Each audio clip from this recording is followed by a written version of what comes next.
And join me to observe a minute of silence in his honor.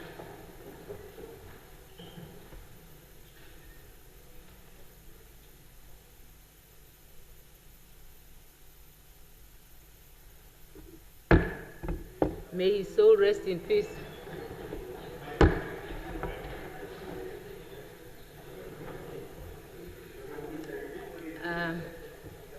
Any messages from the head of state? Any petitions, reports of standing or select committees, other reports and papers, notices of questions?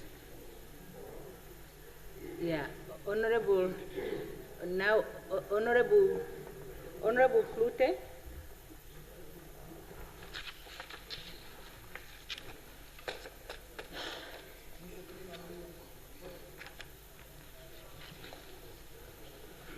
Honorable Speaker, I hereby give notice that on the 18th of February 2026, I will ask the Honorable Minister of International Relations and Trade the following.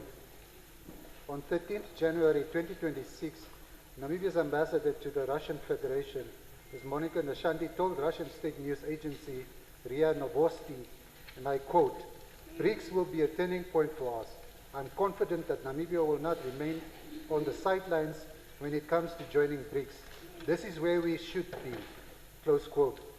The ambassador went further. She stated that, and I quote, "We have seen how the West manipulated us, how they dominated us, and confirmed that Namibia has," close quote, "already expressed its intention to join the grouping," close quote. I therefore ask the Honorable Minister, has the Republic of Namibia formally applied or expressed formal intention to join BRICS as either a full member or a partner country? If so, when was this decision taken? By whom was it authorized, and was the National Assembly informed or consulted? 2. Was Ambassador Nashanti's statement to RIA Novosti made pursuant to instructions from the ministry? If so, why was Parliament not informed of this policy direction before it was announced on foreign media? If not, does the ministry endorse or distance itself from the ambassador's characterization? And what action has been taken to ensure ambassadors do not freelance Namibia's foreign policy commitments? 3. Article 96 of our Constitution commits the state to non-alignment. Does the minister consider this framing consistent with the constitutional principle of non-alignment? Or has the government adopted an alignment posture without amending its constitutional obligations or informing this House? 4th and lastly, what specific quantifiable benefit in trade volume, investment, development finance, or market access does Namibia expect to gain through BRICS membership? I so submit, Honorable Speaker. Please table the questions, Honorable Member.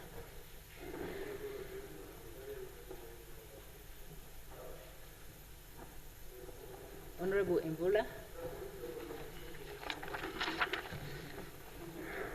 Honorable Speaker, recently we actually saw that the Honorable Minister of Urban and Rural Development has actually circulated or requested local authorities to submit a list of or statements with regard to debts owed to those local authorities by elders and people living with disabilities.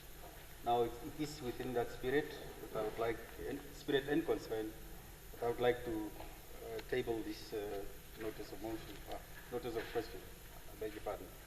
I hereby give notice that on Thursday, the 19th of February 2026, I shall ask the Minister of Urban and Rural Development, Honorable Sankwasa, James Sankwasa, on the determination of a local authority and compliance of the local authority councils with Section 6, subsection 3 of the Local Authority Act 23 of 1992 as amended. Honorable Speaker, contrary to provisions stipulated under Chapter 12, Article 102, Sub-Article 3 of the Namibian Constitution, and specifically on the establishment and existence of local authority councils, and as determined by Act of Parliament, as referred to, specifically Section 3 of that Act, only 4 of the 7 councillors of the Khubabe's Local Authority Council are reportedly sworn in to date. By implication, the Khubabe's Local Authority Council is not fully constituted. Counting to today, it is well over 2 months since the councillors were freely elected. There is a contradiction to the, this is a contradiction to Section 6, subsection 1 of the Act that governs these institutions.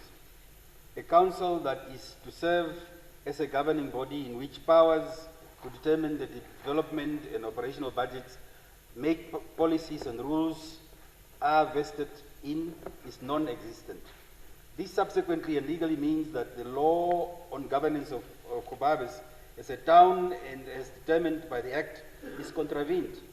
Barely a month before the 2026-2027 appropriation budget or bill is tabled by the Minister responsible for finance. Honourable Speaker, I therefore ask the following. In the context of ministerial accountability as contemplated in Article 41, what is the plan of intervention by the Minister of Urban and Rural Development? And lastly, can the Honourable Minister assure this House that in order that the Council will be actually in place and functional by the time before the appropriation bill is tabled in this House? Yes, please table the questions, Honourable Member.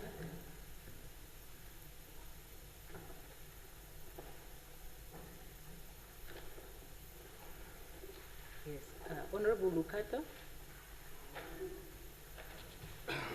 Honourable Speaker, Member of Parliament, and leaders of all various political parties, thank you very much and a good day.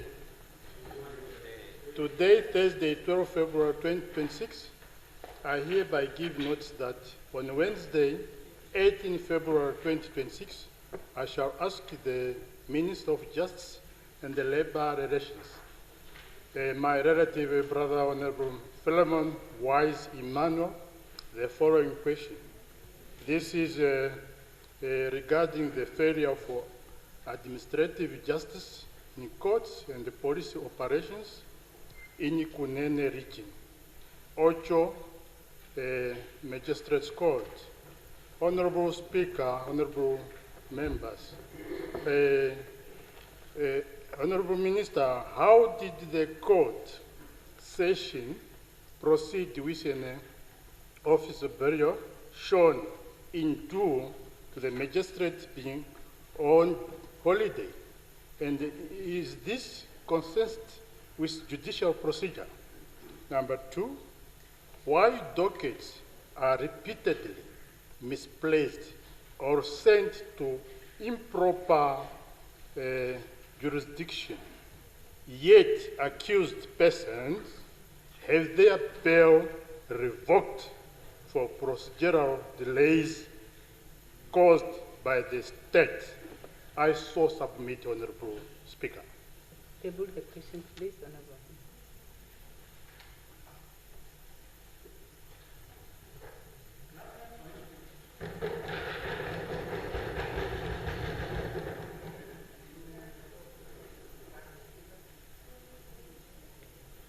Honourable Mulunga. Thank you very much, Honourable Speaker. I hereby give notice that on Thursday, 19 February 2026, I shall ask the Minister of Agriculture, Fisheries, Water and Land Reform, Honourable Inge Zamwani Kamwi, the following questions. Honourable Minister, the Government Employment Redress Program was approved by Cabinet as a mechanism to facilitate re-employment of 2,483 fishermen since its launch in 2020. This noble initiative was never publicly advertised, nor were qualified Namibian companies with available vessels invited to participate, as stipulated in the designation agreement, which states fishermen must be employed either on board vessels, offshore, or in factories onshore. Instead, the redress program quotas were allocated to selected companies or friends, many of which had no vessels. These companies promised to provide jobs at sea, but instead paid the fishermen to stay at home without work is from 2020 to date. I therefore pose the following questions. What is the legal basis in the Marine Resource Act number 27 of 2000 for the Government Employment Redress Program, and where is it formally regulated or gazetted? Number 2, Honorable Minister, could you please clarify what specific criteria the Ministry applied in The Hague and Horst-Markel when concluding designation agreements with fishing companies, particularly regarding the fishermen? Kindly provide a detailed breakdown of the criteria used. Number 3, what exactly do these criteria cover in the daily fishing operation of a company? If the criteria imposed goes beyond salary obligations, who is expected to carry the additional cost associated with these fishing operations? Number 4, how does the Ministry justify issuing quotas under the Employment Redress Program when allocating quotas is not sufficient to sustain the number of workers in the fishing operations required for the program? Number 5, who determined the number of employees each company must employ, and what economic feasibility study was conducted to confirm its sustainability? Number 6, the program is already in existence for 5 years. In 2020, the National Assembly sent a team to investigate the Government Employment Redress Program. A report was produced and recommendations submitted to the Ministry. Were these recommendations taken into consideration and implemented? I so submit.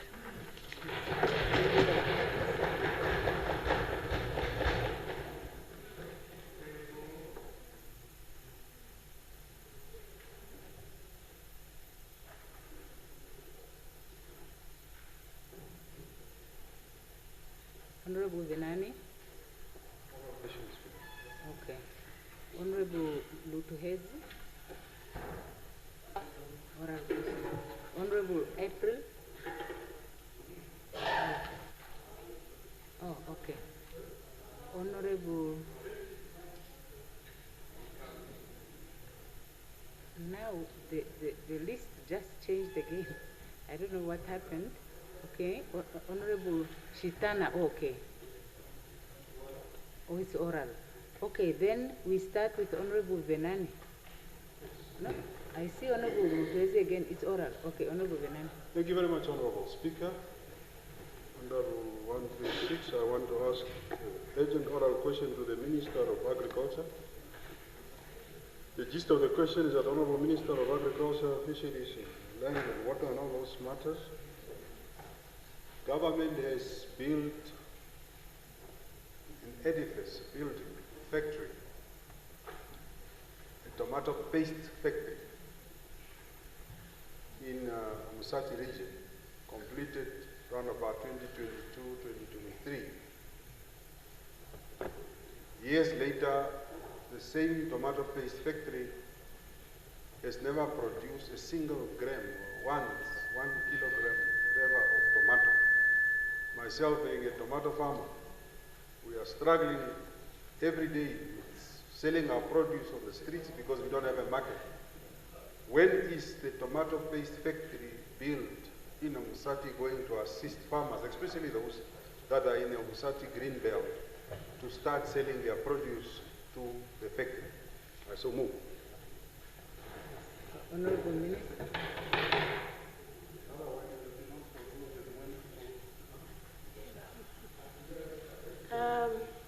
Honorable Speaker, thank you very much.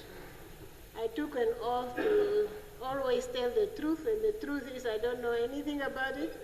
So allow me to go and do some investigation and come back with an answer. Thank you. Honorable Shitana. Honorable Shitana.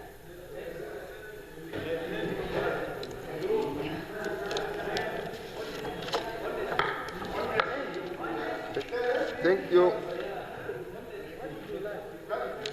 Thank you, Honorable Speaker. I have an urgent oral question to the Minister of Health and Social Service, Honorable Rubin Tao.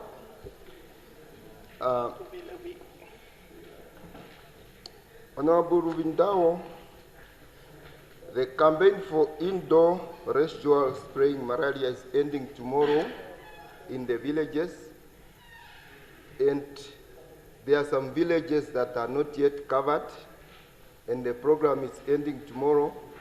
I just want to know, are you going to extend the program or the campaign, or it ends there? And if it ends there, what is the way forward? Number two, in this program, I've been a community member who have been taking part in those programs by influencing the community to attend the community engagement with the nurses and all the stakeholders. I even have a song that I did for Mararia just for that purpose, free of charge. So now, the main issue and the problem I have is that the last campaign, normally what used to happen, community members used to use their cars to run that outreach program. And then now, this program was taken by a company from South Africa. Those cars that are being used there, they have South African numbers. So I just want to know, how was the process to allow South African cars to be taken, an opportunity for the Namibians, and who is involved in such activities? I shall submit. Honorable Minister, yes, please, you have the floor. You have the floor, Minister. Thank you. Thank you, Honorable Speaker. Thank you to the Honorable Member for the question. So I'll take the first part. You asked about the extension. So the Ministry of Health and Social, that's a valid question. The Ministry is more than willing to extend. Once again, the major issue that we are facing is that resistance. But you do raise an important point that the coverage is not where it should be at the moment. And so you raise a very crucial point. I'll take it up with the team, and we'll see how we can extend together with increasing community uptake. So thank you for the question. The second question regarding the vehicles, you're 100% right. Last year we mobilized local vehicles from community to be used. I'm not aware that we are using vehicles from South Africa. I will definitely look into that. It is not something that has come across my office or that I've personally approved. So I will look into that and we will deal with it. Thank you. Yes, Honorable Lutuhesi. Thank you, Speaker. I rise to ask an urgent oral question to the Minister of Gender Equality and Child Welfare, Honorable Dr. Kantema. In light of the continued brutal murders of women due to gender-based violence, including the recent murder of Regina Kandombolo on Monday evening in Ochomuse Extension number 2, and noting the public outrage and fear among women across the country, why has the ministry not made any clear public pronouncement or outlined urgent intervention to address this escalating crisis? Furthermore, despite the launch of the gender-based violence strategic plan in October last year, what concrete and immediate measures has been implemented on the ground, and how is the ministry ensuring that this plan is not merely a policy document, but a practical response to protect women? I so submit. Thank you. Honorable Minister. Yes, Honorable Minister.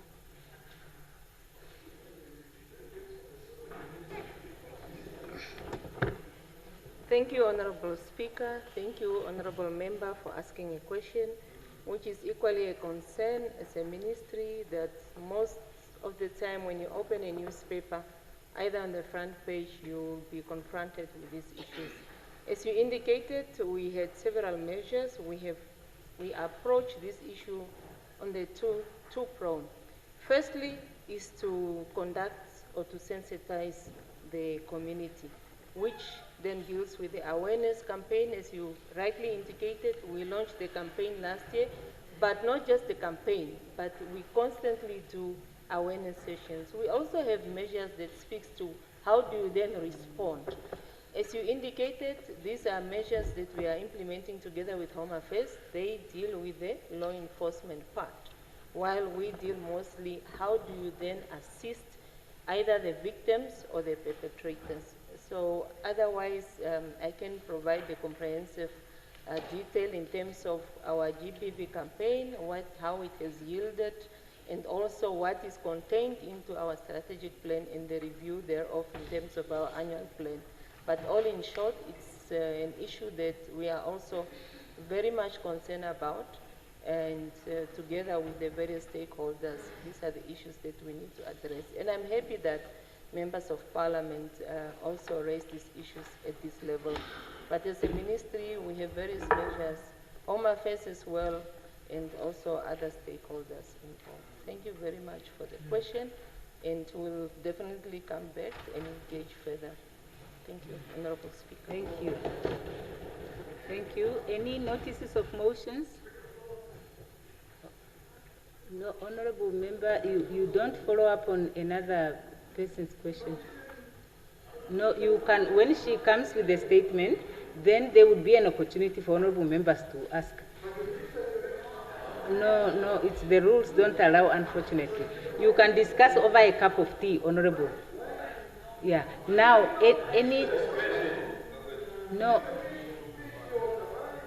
no, it's the rules that we adopted. Notices of motion. Notice of motion. Honorable Shitana.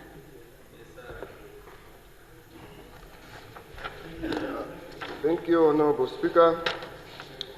Although a parliamentary outreach program exists intended to bring Parliament closer to the people, this program has recent years been confined largely to attend at the trade fair for display and posters featuring parliamentarians.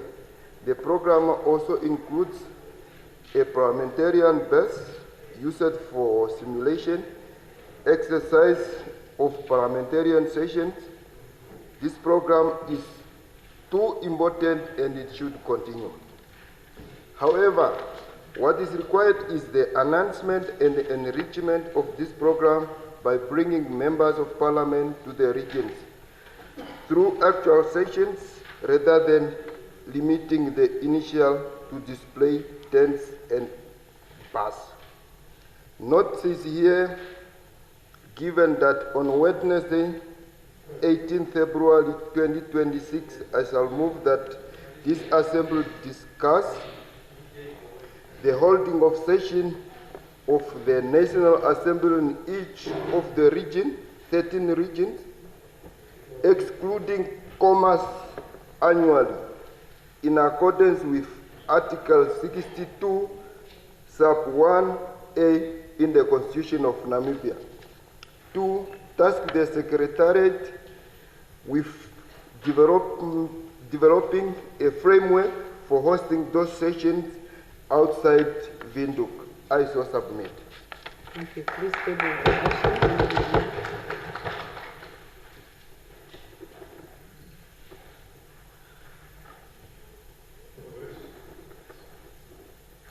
Honorable Lucato.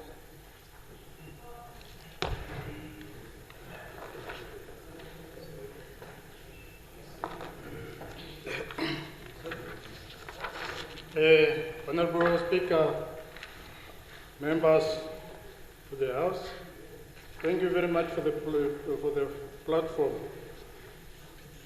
Today, Thursday, 12 February 2026, I hereby give notice that on Tuesday, 17 February 2026, I shall move the motion of unfair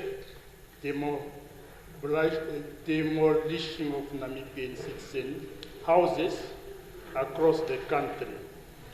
It is a well-established fact that some of our citizens in the country have lost their homes due to the abrupt and unfair demolition of their houses. We are now approaching 36 years of Namibian independence as a country, and yet these errors remain unrectified. Some citizens around the country are being relocated from land that was traditionally given to them by traditional authorities, and the alternatives given often fall short of fairness and the citizens' approval. I so submit, Honorable Speaker. Yes, please table the motion, Honorable Member.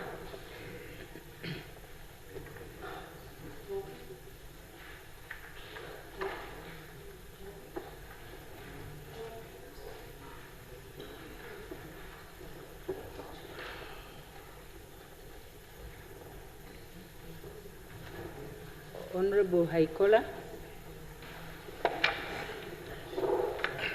While past reliance on Bush credentials and armed struggle legitimacy may once have sufficed to justify presence and authority in government, that era has clearly passed.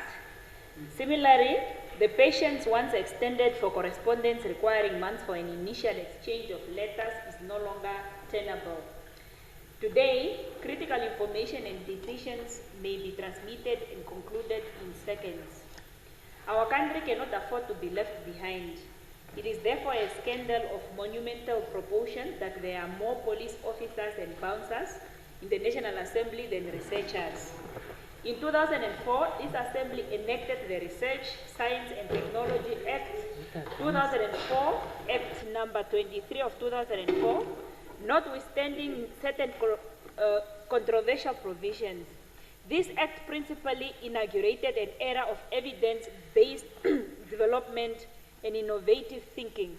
It has established a framework for advising on research priorities and for the timely study and analysis of the state of research in the country. Indeed, our country possesses a framework for promoting linkages between Namibia and international research institutions. So the gross negligence or embarrassment that Parliament lacks a credible research department must cease. In the realm of research, our Parliament has become a laughingstock. Consider South Sudan, a nation at war. When its National Legislative Assembly was established in 2011, our Parliament had already existed for 21 years. Yet the South Sudan National Assembly has a committee on research, science and technology. We have no such committee on research. Notice is hereby given that on Wednesday, 18 February 2026, I shall move that this Assembly, 1, discuss and resolve upon the establishment of a properly resourced Directorate of Research and Publication.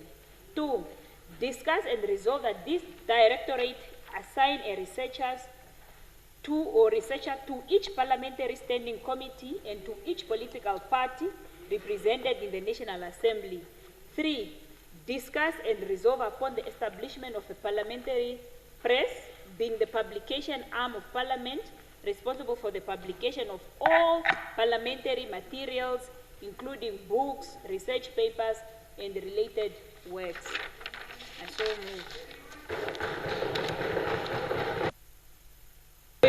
Before you table, who are the bouncers that are employed at the National Assembly? Honorable members, next time, if a member includes such language in anything that is to be tabled, I will not accept it. So I just give a general warning, truly. No. We cannot disrespectfully speak of our institution. No. Honorable Mbundu. Honorable Mbundu. No, there are no parliamentary bouncers hired here. Thank you very much, Honorable Speaker. I hereby give notice that on Tuesday, the 17th of February 2026, I shall move that the House discuss the following. That this House consider the establishment of National Dangerous Substance Control Authority in order to protect public safety and regulate access to corrosive, chemical and hazardous substance and prevent their misuse in ways that Namibians, threatens Namibians, national security and the well-being of our community. That this House further notes that while the Medicine and Relate Substance Control Act 2003, Act 13 of 2003, the Farmers Act 2004, Act 9 of 2004, the Hazardous Substance Ordinance, the Environment Management and Labor Safety Regulation provide framework for regulating chemicals and pharmaceutical substance. None of these laws treat corrosive chemicals or other dangerous substances as national security or criminal risk materials. Existing regulations are fragmented, outdated, and poorly enforced. That this matter be referred to the relevant parliamentary standing committee in deep consideration, investigation, public consultation, and the development of a legislative recommendation and report back to this House. I so move. Honorable Member, is it a motion? A motion. Honorable Kalula.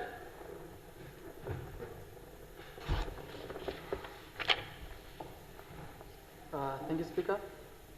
Although members of Parliament are regarded as lawmakers and publicly present themselves as such, the reality is that members are merely lawmakers only in form and not in substance. As a matter of fact, members of Parliament are just law endorsers. Consider the following. An unelected political appointee who is not a member of Parliament, the Attorney General of the Executive, whose operations are conducted in secrecy, is the person who endorses and certifies bills, including those not originating from the Executive. The Executive maintains a Cabinet Committee on legislation, yet the National Assembly has no committee dedicated to legislation. The Attorney General, operating under the secretive principle of attorney-client privilege, seconds employees to the National Assembly. This is the clearest indication that the true lawmakers are the Executive, not legislature. This likely explains why the Directorate of Legal Services in the National Assembly comprises only one permanent employee, the Director, assisted by temporal staff seconded from the Secretive Attorney General's office. Notice is hereby given that on Wednesday, 18 February 2026, I shall move that this Assembly discuss the state of Directorate of Legal Services with a view of expanding and capacitating it as an important and central directorate in the functioning of the National Assembly. Number 2, resolve that this directorate contain 3 divisions: the Division of Legislative Drafting, the Division for Legal Advice, and the Division for Litigation. I so move. Yes, thank you, Honorable Kalula. You may table. I reserve my ruling on that one. I'll provide feedback because of the language based on the rules. But I would respond elaborately. I will explain that when I make a ruling. But you may table, please, your notice. Yeah. You know, we can make things easy and just be focused on the issues we want to raise. Yeah, no, it's okay. I'll come back later and explain what the concern is. Honorable Thomas. Yes, thank you very much. Honorable Speaker, honorable members, good afternoon. Yes, on Wednesday, February 18, 2026, I will move that this August House debate the issue sent it to be appropriate committee for investigation report back to this August House for discussion and recommend and provide protection for judicially, officially, and the member of parliament following the terrible illegal attack on the late regional prosecutor in Ondangwa that led to her death.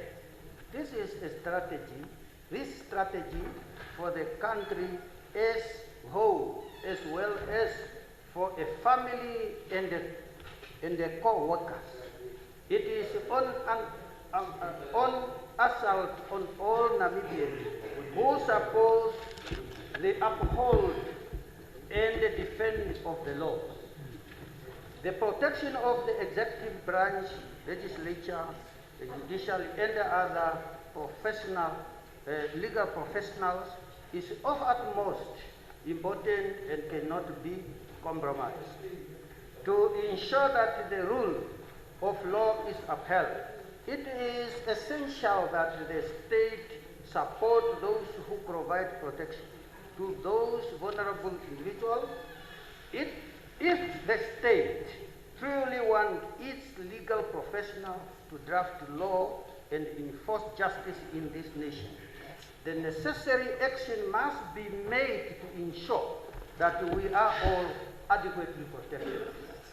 In order to protect the independence and safety of legal professionals, the state is required by the Constitution to grant that people who work in both the judicial and legislative branch can do so freely, safely, and without fear of violence or intimidation as per Constitution section Article 6. I so move. Yes, thank you. Please table the motion.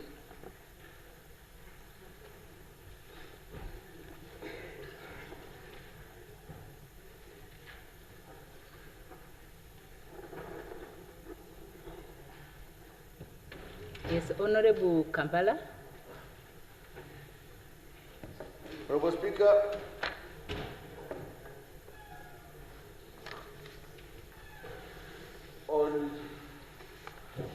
I hereby give notice that on the 18th of February, I move that this House discusses the establishment of an International Relations Directorate for the National Assembly. Honorable Speaker, in Southern Africa and across comparable parliamentary democracies, legislators have progressively strengthened their institutional frameworks to reflect the demands of modern governance. One of the core pillars of such evolution is the professional management of parliamentary diplomacy and international engagement. Yet our parliament remains among the very few, if not one, in the region without a fully established and dedicated directorate of international relations. Instead, our current institutional structure compromises of a directorate responsible of table papers, a division known as the Sergeant at Arms, and another styled household services. While these units perform important and necessary administrative and procedural functions, none is specifically mandated or professionally capacitated to manage the strategic and increasingly complex field of international parliamentary relations. Honorable members of the Speaker, the National Assembly of Namibia is far from isolated. We actively engage in the SADC Parliamentary Forum, the IPU, the Commonwealth Parliamentary Association, and many other multilateral platforms, advancing policy, dialogue, legislative cooperation, governance, benchmarking, and diplomatic exchange. Through parliamentary friendship groups with legislatures across the world, we strengthen our bilateral ties and expand Namibia's diplomatic footprint while our procedural duty requires rigorous scrutiny, certification, demonstration, and oversight over the international treaties that we have signed. These are not mere formalities. These are constitutional responsibilities. Honorable Speaker, In an era defined by regional integration, global independence, and parliamentary diplomacy, Namibian Parliament must position itself in alignment with international best practices. A modern parliament cannot operate without a professional and centralized mechanism to manage its global engagements. The absence of such Honorable Kambala, I think you would include that in the motivation. Speaker, we are not even 2 minutes in the thing yet. In the absence of such a directorate, risks, fragmentation, weak coordination, loss of institutional memory, and diminishes strategic impact. Accordingly, this notice hereby given that on Wednesday, 18th February 2026, I shall move that this Assembly debate and resolve upon the formal establishment of a fully fledged Directorate of International Relations within the structure of the National Assembly, properly mandated and professionally staffed. And 2, debate and resolve that all matters pertaining to the international relations of the National Assembly, including participation in multilateral parliamentary bodies, bilateral parliamentary friendship groups, treaty liaison, protocol coordination, and related engagements, be centralized and administered under the authority of this Directorate. I so move. Yes, please table the motion, Honorable. Now, Honorable Kambala, just bring the motion, bring it. But Honorable Member, I do understand that sometimes members don't agree. Hand in. I understand, you may proceed to your seat. I understand that sometimes members do not agree with the ruling of the Speaker. But when a member is requested by a Speaker to act in a certain way and you just tell the Speaker no and you continue as if nothing happened, it's not a good idea. Because if all of us are to behave, you may take your seat. If everyone in this chamber is to behave like that, we would never be able to do anything. Because even if the Speaker say, don't interrupt the other one, everyone is just talking, everyone is just doing what they want. So I just want to appeal that please let us try, you know. Honorable Ampanda.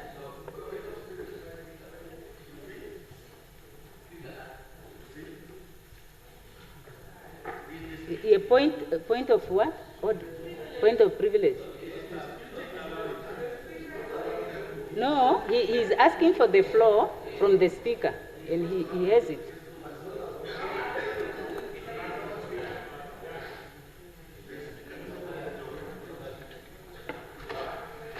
Speaker, I'm asking for me to get possibly well educated. Yeah, I want to understand if the assembly, this assembly, is responsible to discuss the administrative establishment of structures, administrative structures of National Assembly, yes, and its internal support structures. Yes. Are they set up by this assembly?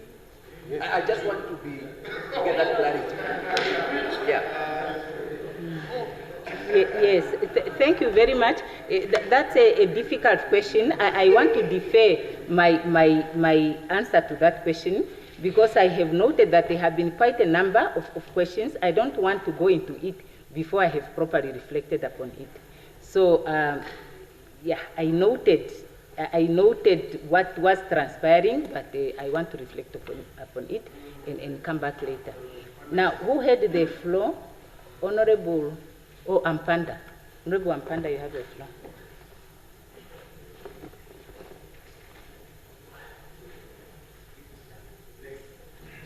Okay, so, okay, you pass for today, ne? Okay, Honorable Hangula. Thank you, Honorable Speaker, honorable members.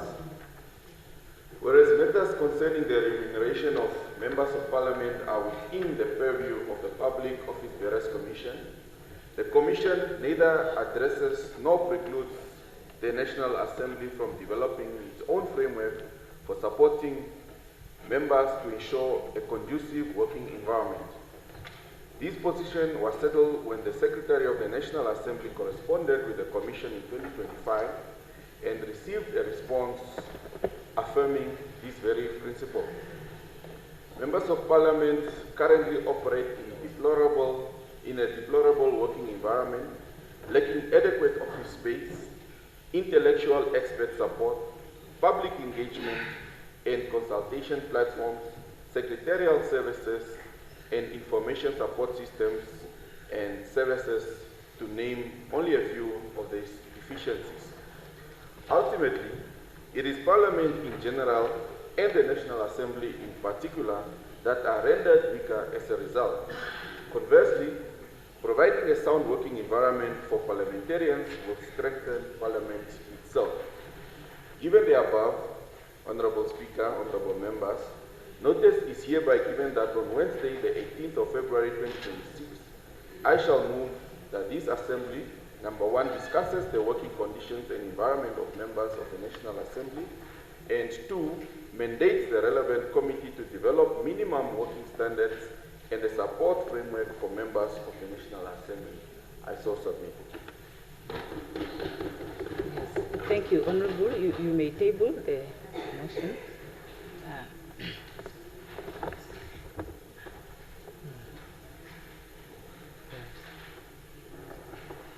Yeah.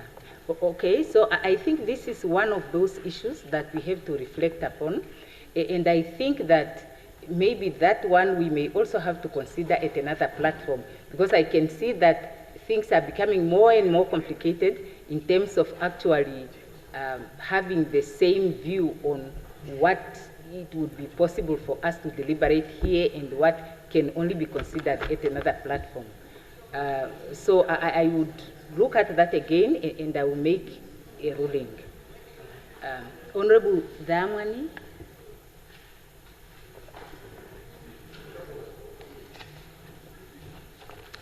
Thank you, Honorable Speaker. I give notice that on the 17th of February, Tuesday, I shall move that this Assembly, in accordance with Section 4, subsection 1G of the Agricultural Commercial Land Reform Act, deliberate and appoint the following person as members of the Land Reform Advisory Commission for a term of 3 years, as provided for in the law. These are the following. Do I need to read the names? Yes. Oh. Okay. So, Miss Jeneth,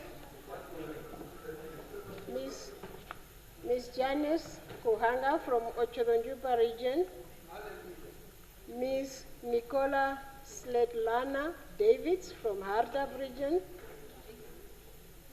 Miss Serafina Chris Helda Hangwe from Karas region, and Miss Maria Emmanuel from Erogo region. I so move, Honorable Speaker.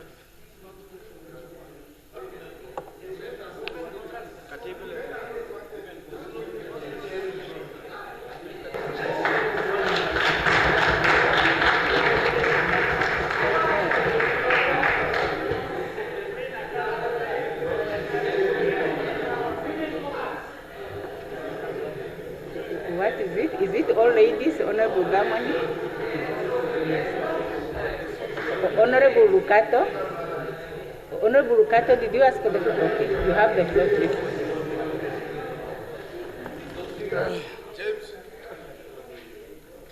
Honorable Speaker, Member of Parliament, thank you for the platform. I rise on the combine of a point of privilege, and also to request for the platform to table a private member's bill. In accordance with the rule 167.34A and B That is, yes, the member's private bill. So, yeah, so the procedures.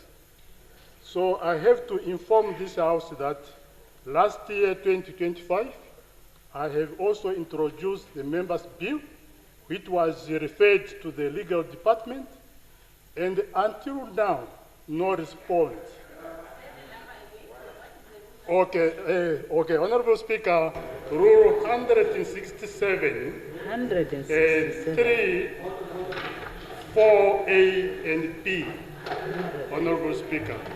Rule 167, 3, 4A and B. 167, I don't, my rules are not saying that. Who has, is that another copy of the rules? Sorry, point of correction, 197, Honorable Speaker. Sorry, my apology. My apology. Yes. Okay, so you are now making a point of privilege. You want to? Yes. Okay, continue with the point of privilege. Thank you so much. Yes. With the point of privilege first, so that I can understand what it is the that. point of privilege is that since the platform to introduce a members' bill, it's not on the table now. So I just want to put in record that 2025, I have introduced a private members' bill in the same house here, the respected August House of Namibia, which was referred to the legal department. Until now, no response was given or was provided. So according to this rule, it gives me powers to introduce the member's private bill, then which can also refer again to the same department, legal department. And then from there, the last one is that on this platform, if there is a problem with the Department of Legal Affairs, the Parliament, where there is a shortage of staff, this House, I humbly request for budget for that, so that they can recruit more staff. Yes, Honorable Speaker. Yes, okay, on that one, Honorable Rukato, can we deal with that one first before you continue with the, yes, may you take your seat for a while? Okay. Yes, Honorable Member. So I'm trying to understand whether the member is saying he tabled a private member's bill here, and from here it was referred to the directorate, because the rule that you just cited, it requires that a bill, a private member's bill that is tabled here, must be accompanied by an explanatory note and a certificate by the head of legal services at the Assembly, confirming that the bill is consistent with the Constitution and existing legislation. So it means if you have a private member's bill, it has to have gone through that process before you can table it. So my question is, has that bill that you would want to give notice of, has it gone through that process? Or that's another one, and that other one is at the directorate? Yeah, thank you very much, Honorable Speaker. The problem which I have already mentioned, the legal department, I think, I don't know whether it's a piling of a lot of jobs. So how long must I wait for since last year, nothing's happened. So now that's why I have to introduce this one again. Or a different one? Yes, a different one. Okay. So now, Honorable Member, if you can take your seat. First, I don't have at this point the details of the bill that you submitted to the directorate, and I'm not in a position to say what the status of dealing with that bill is at the directorate. But what I will say, unfortunately, is that the House will be constrained from considering a private member's bill that has not gone through that process. Yeah, what I can do is to require the Secretariat to follow up on the status of the bill that you have submitted there, and to ensure that there is feedback provided to you, and to advise that if you have another bill, that you also submit that to the Secretariat to go through the process. But as I have said previously, yes, we are faced with a challenge when it comes to the adequacy of staff members, not only at that directorate, but also elsewhere. And we are trying to make efforts outside of the major reform that we are advocating for. And we will continue with the engagement with the relevant stakeholders in the public sector so that we can try to get relief in as far as institutional capacity from a point of view of numbers and fields of expertise of staff members that we need to have here in order to deal with the range of important issues that we need to deal with. Yes, thank you very much. Yes, Honorable Ampanda. Speaker, the point that the member is also raising, not with what you are advising, not disputing your point, but... You are also raising on point of privilege, ne? Yes. Yeah, okay. Yeah, so it's not on there is a problem that you could also look at. Rule 197(2). It's not just about what the member is saying in the need of certification. Rule 197(2) says the private members moving a private member's bill must be afforded reasonable assistance by the office of the Speaker. That's one.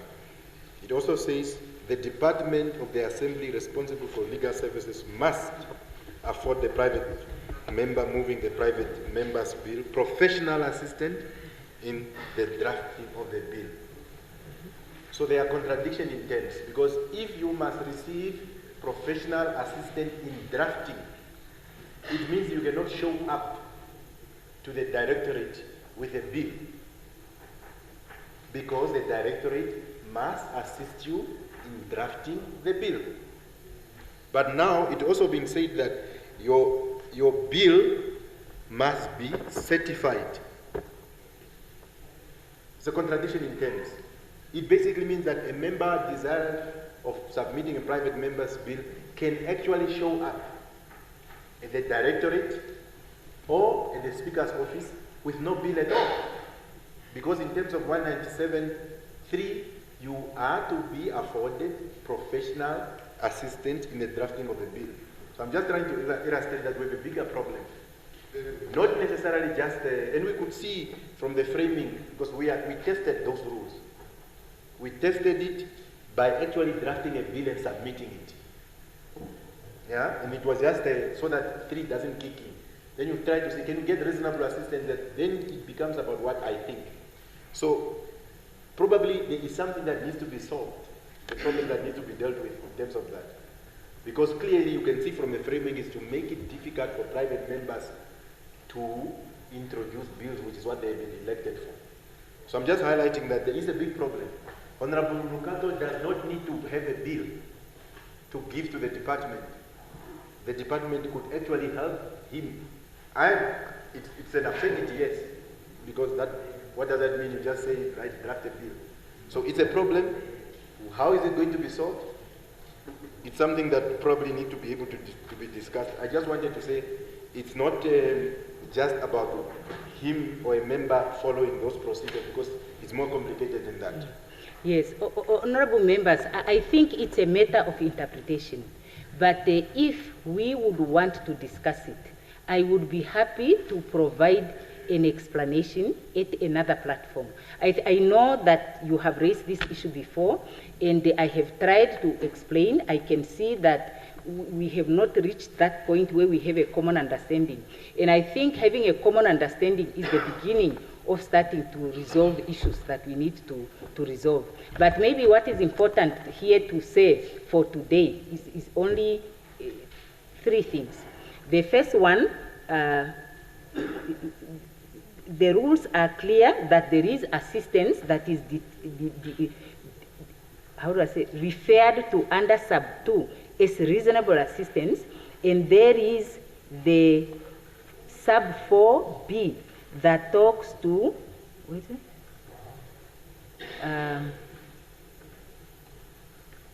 I'm looking for that must come from the legal services. Immediately informing, immediately legislative.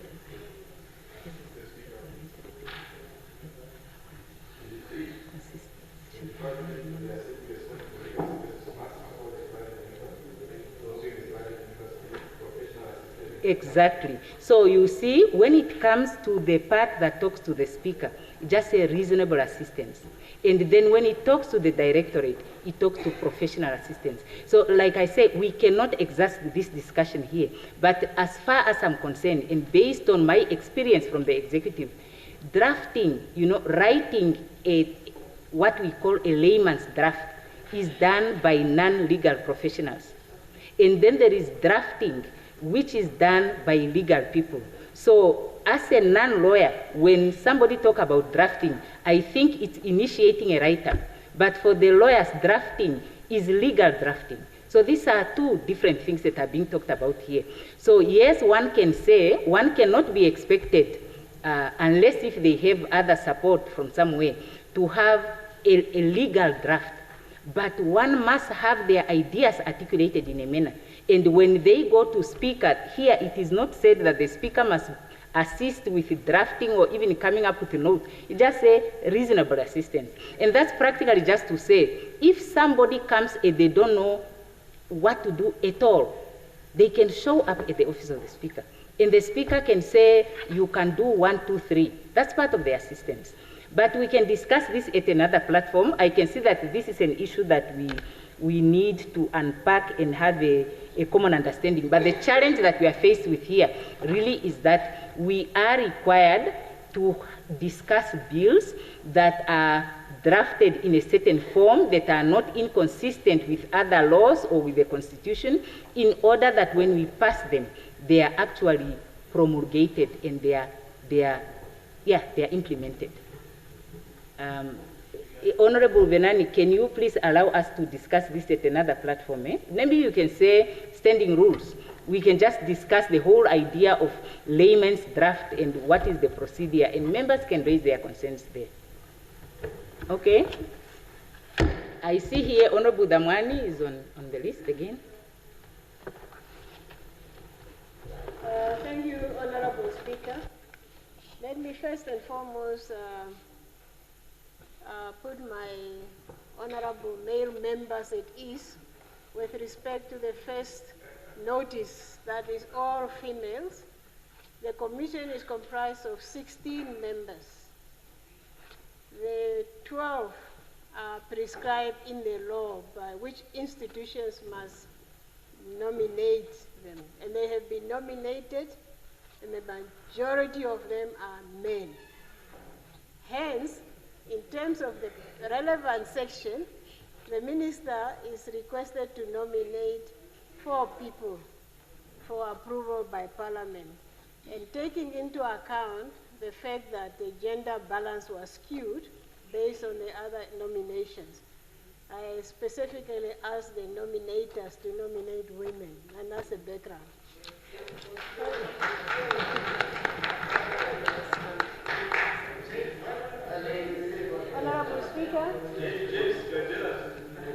Honorable Speaker, I give notice that on Tuesday, 17 February 2026, I shall move that this Assembly, in accordance with Section 63 of the Agricultural Commercial Land Reform Act, resolve to approve the appointment of the following persons as member of the Lands Tribunal for a term of 3 years. The following are Ms. Nathaniel Koch, Ms. Eleni Gephardt, Mr. Inekela Soini Kambiji, Mr. Christopher Kaile, and Mr. Petrus Amakutwa. I so move, the Speaker. The honourable member may table the honourable member may table the notice, please.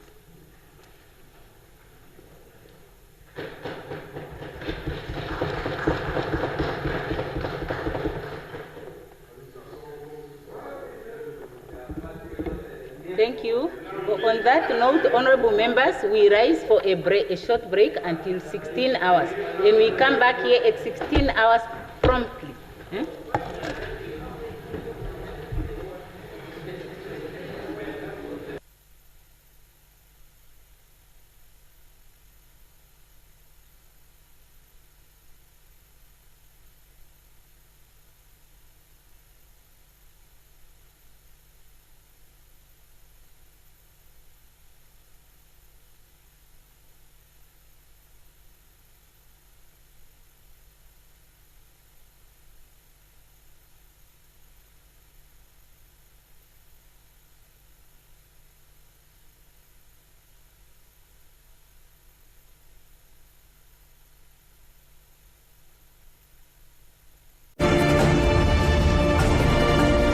This is NBC One. It's ours.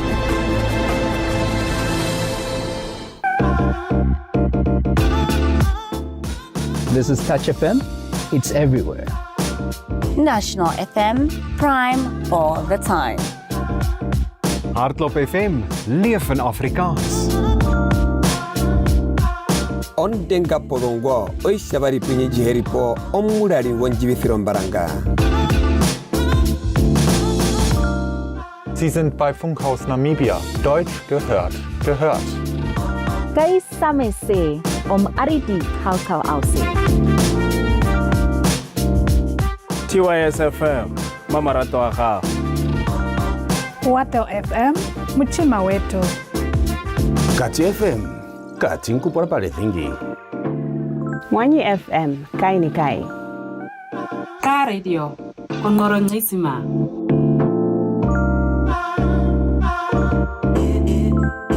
Apana ngapa, apana pe. Got it. Mumble jumbo.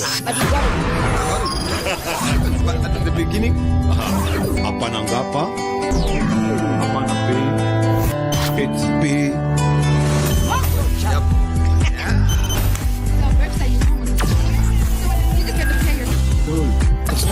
No, it will not get old. Yeah. In the same. Now that we found love, heavy D and the boys. Just look into that box, imagine whatever it is, if it's a mirror, it's a reflection of what you can see. Mind out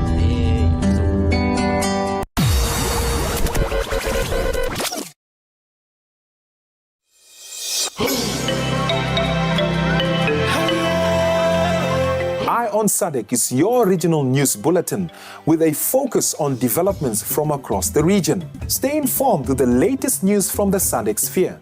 From political updates to economic trends, social issues and community stories, we bring you the news that matters. Get comprehensive coverage, in-depth reporting, and a clear look at events shaping Southern Africa. Join us Monday to Friday at 13:30 only on MBC, your trusted source for regional news.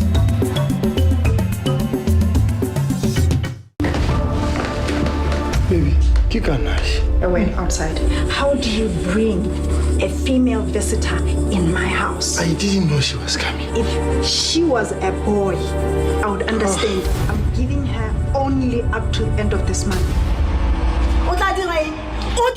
I'm ready to tell this. Hi, beautiful. Jacob, you are determined, sister. This is wrong. I can't, I won't, and I shouldn't.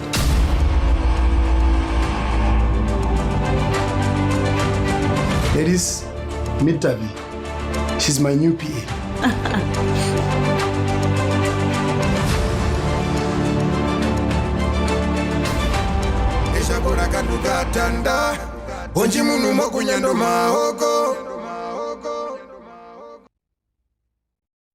Hello guys, my name is Winnie Utakashenda. I'm the writer and producer of Kanduka Tanda Season 1, a drama series that will be airing on NBC very, very soon. Now today, I want to talk about something that is very close to my heart. Creating something out of absolutely nothing. Because I know a lot of producers out there feel like, I don't have the budget. I don't have the equipment. I don't have the backing. right? And I'm here to tell you that it can be done. I'm not just speaking theory, I'm speaking from experience. When I believed in this project, I didn't wait for perfect conditions. I didn't wait for the millions. I didn't wait for somebody to come and rescue the idea. I went all in. I mean, I sold my car kind of passionate. That's how much I believed in the vision.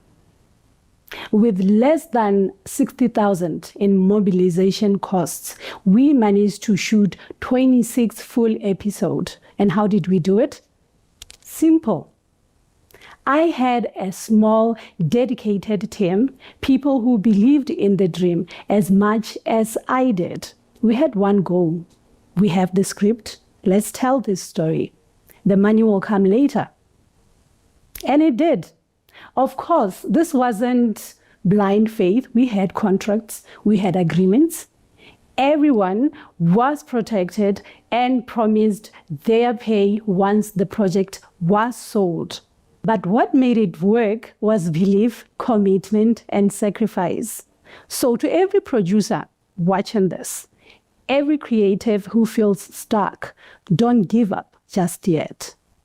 You don't need everything to be perfect to start. You need courage, the vision, and the willingness to push through discomfort. If you believe your story strongly enough, the resources will eventually catch up. Anything is possible when you decide not to quit. I met this handsome man. I knew you were just going to say that handsome man. Okay. One beautiful thing that I love about my wife is she showed me the loving heart of God. People do not follow God's prescription. You go from one girlfriend to the other and you have so many pieces of different people and you cannot be whole like that. It's not Valentine's every day, yes. So we need to be disciplined to put in that work. By the way, this is February month. We are celebrating love. But we want to say, hey, listen, there's a way that seemeth right to men, and God does not approve that way.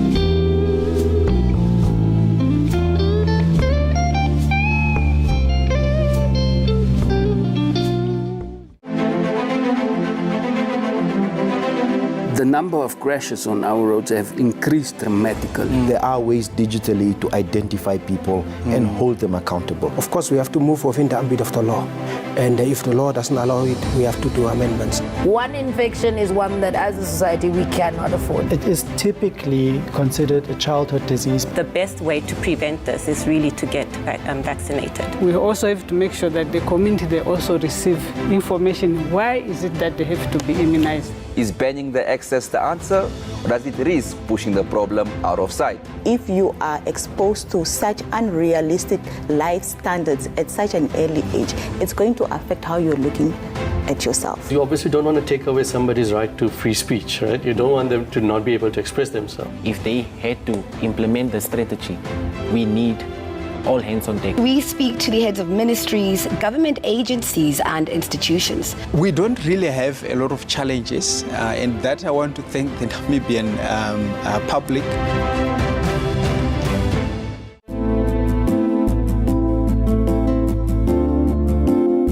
What are you exactly doing in this season, preparing for the month of February, the month of love, walking in God's love? And what that love entails is compassion. Rejoice for those that rejoice and mourn with those who mourn. It shows the character of Christ that He's given us, because we are ought to love one another and show compassion towards one another. And I do believe that the greatest form of compassion that we see even in the Bible is God giving His only begotten Son for us. And oftentimes we make choices that lead us into dark places. And then the first thing that will come to our mind is that, yeah, God is punishing me. But God doesn't punish. Sin has its own consequences.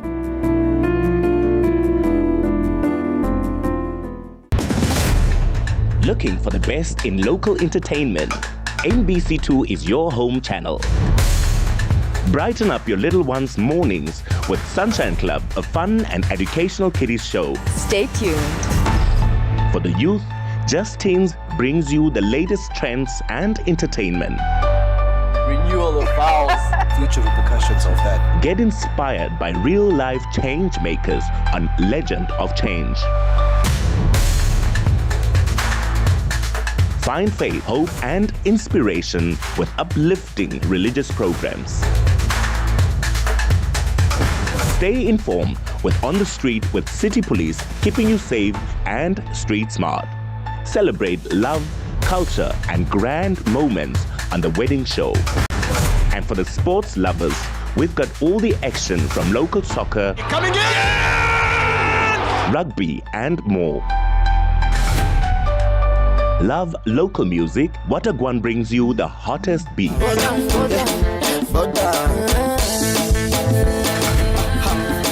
Catch it all, Channel 102 on NBC Decoder and Channel 283 on DSTV. NBC2, your home channel.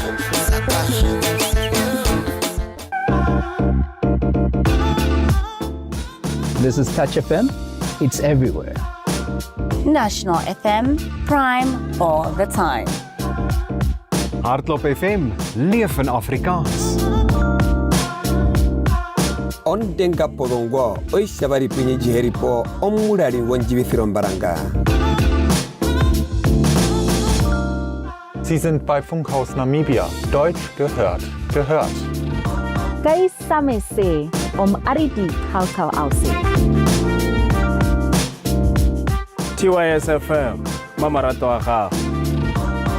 Wato FM, muchima wetu. Kati FM, katinku por parethingi. Mwanyi FM, kai ni kai. Ka radio, ongoronjisima.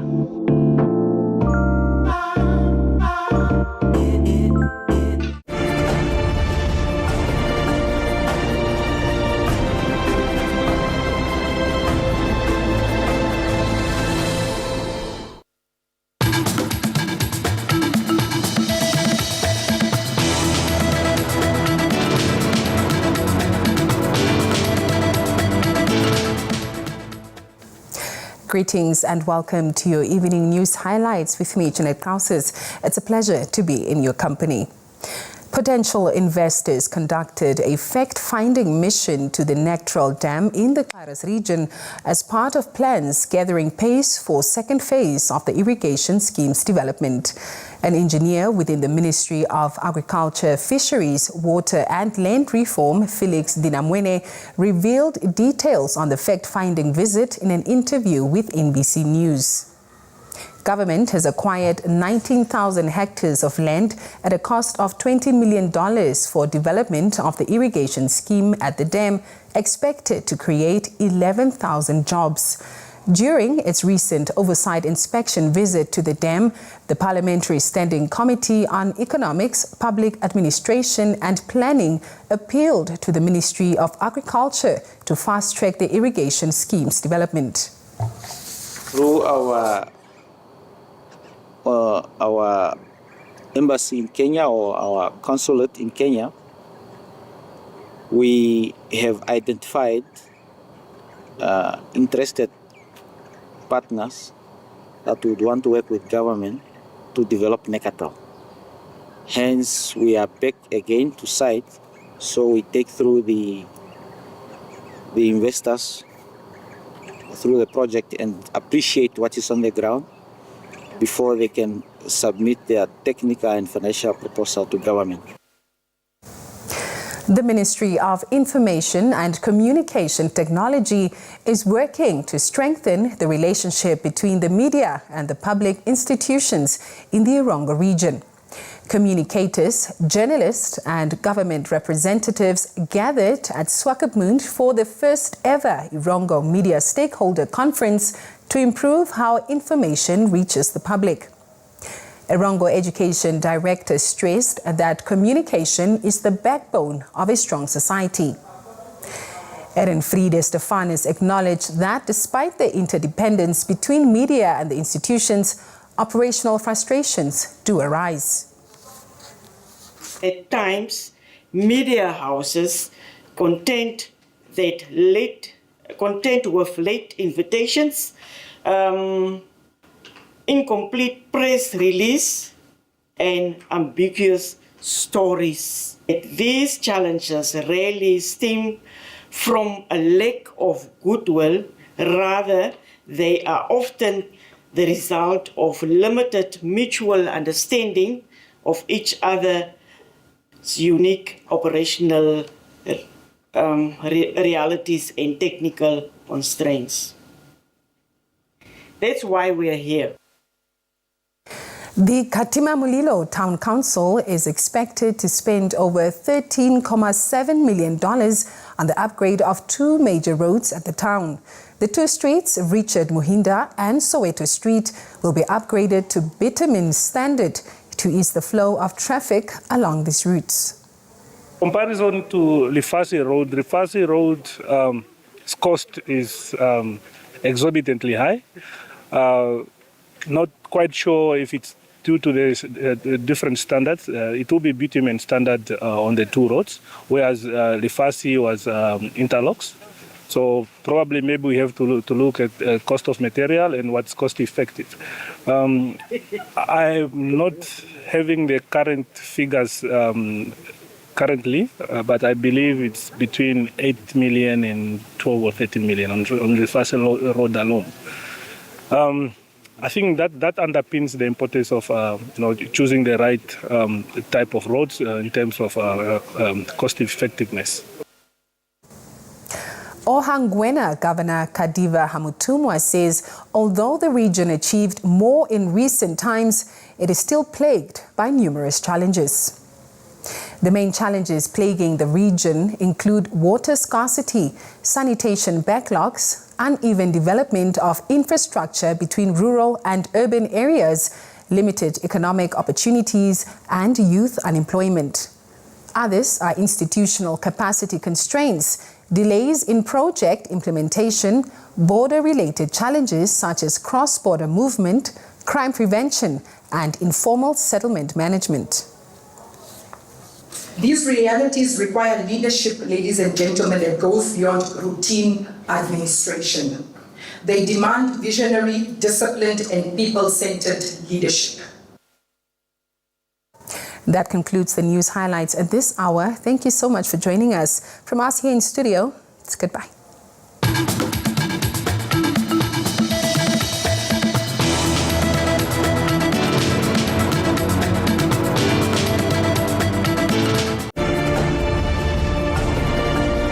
This is NBC One. It's ours.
take a seat.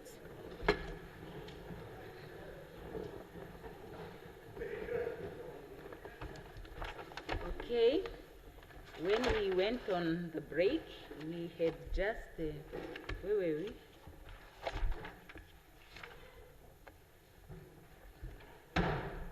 We were notices of motion, is it? Now ministerial statements, none. Reports from the Committee of the Whole Assembly and consequential proceedings. Okay, then orders of the day. Today being a Thursday, answering of questions enjoys priority. And the first question on the question paper is number 24 by Bishop Thomas to the Minister of Urban and Rural Development. Honored Thomas, do you put the question? Yes. Does the Minister or Deputy Minister wish to respond? Please, I do. Please go ahead. Thank you, Honorable Speaker, honorable members. I will not, in the interest of time, repeat the questions that were posed. They were quite lengthy, but go straight to the responses to also save time for other honorable members to respond to their questions. I rise to briefly respond to the long overdue questions that have been asked by Honorable Thomas in brief order that I'm going to read hereafter. My honorable pastor, honorable member of this August House, I wish to thank the honorable member for raising this important and heartfelt question concerning the issues of traditional leaders being in conflict with the churches. Honorable Speaker, the Constitution of Namibia guarantees freedom of religion and the right to practice one's faith without fear or persecution or discrimination. Article 21, sub-article 1C of the Constitution states, quote unquote, all persons shall have the right to freedom of thought, conscience, and religion, including the freedom to change their religion or belief, and freedom either alone or in community with others, in public or in private, to manifest and propagate their religion or belief in worship, teaching, practice, and observance. Regarding revival churches, Namibia has a diverse religious landscape with many Christian denominations, including revival churches. These churches are generally free to operate and practice their faith as long as they comply with the country's laws and regulations, particularly the Local Authority Act, Regional Councils Act, Communal Land Act, and the customary laws. However, there have been instances where authorities closed down on churches deemed, quote unquote, fake due to allegations of promoting unrest, inciting violence, or engaging in unsafe practices or activities that goes against the moral fabric of our communities. It is not just allegations, but issues that we ourselves are witnessing on a daily basis within our communities, whereby some church leaders or pastors are being arrested for issues or the abusing of members of their congregations. Going forward, honorable members, I wish to request honorable member, Honorable Thomas, to provide evidence-based allegations to ease our fact-finding and provide concrete responses to this August House. And with that, honorable member, with all due respect, I could not do justice to your detailed questions. As stated, as I was finding it very difficult to pinpoint to which parties or stakeholders you were referring to generally in your questions that you were posted. And I so submit, Honorable Speaker. Thank you so much. Yes, thank you, Honorable Member. Honorable Members, I would like to emphasize again that the questions must be short and to the point, and this question is very long. You know, I thank the Deputy Minister really of Urban and Rural Development for being to the point. And I want to implore the other ministers to do the same. I want to remind the members that going forward, we are going to be strict with insisting that the question must comply with all the requirements under the rules, because I was hoping that all of us would just by ourselves comply, because the rules are clear. Now, Honorable Thomas, you may have one follow-up question, but only related to the answer that was provided by the Deputy Minister. Speaker, Honorable Member,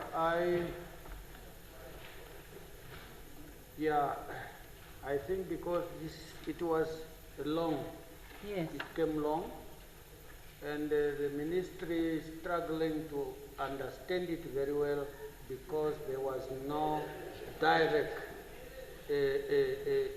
evidence given. But the evidence is within our hand, and we know also of those property where illegal confiscated where they are.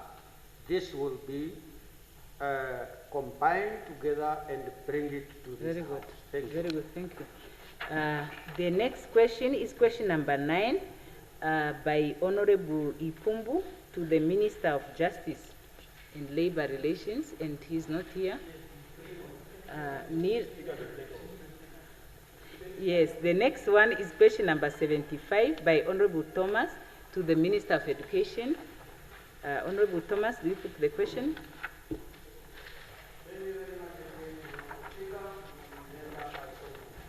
Yes, Honorable Minister of Education.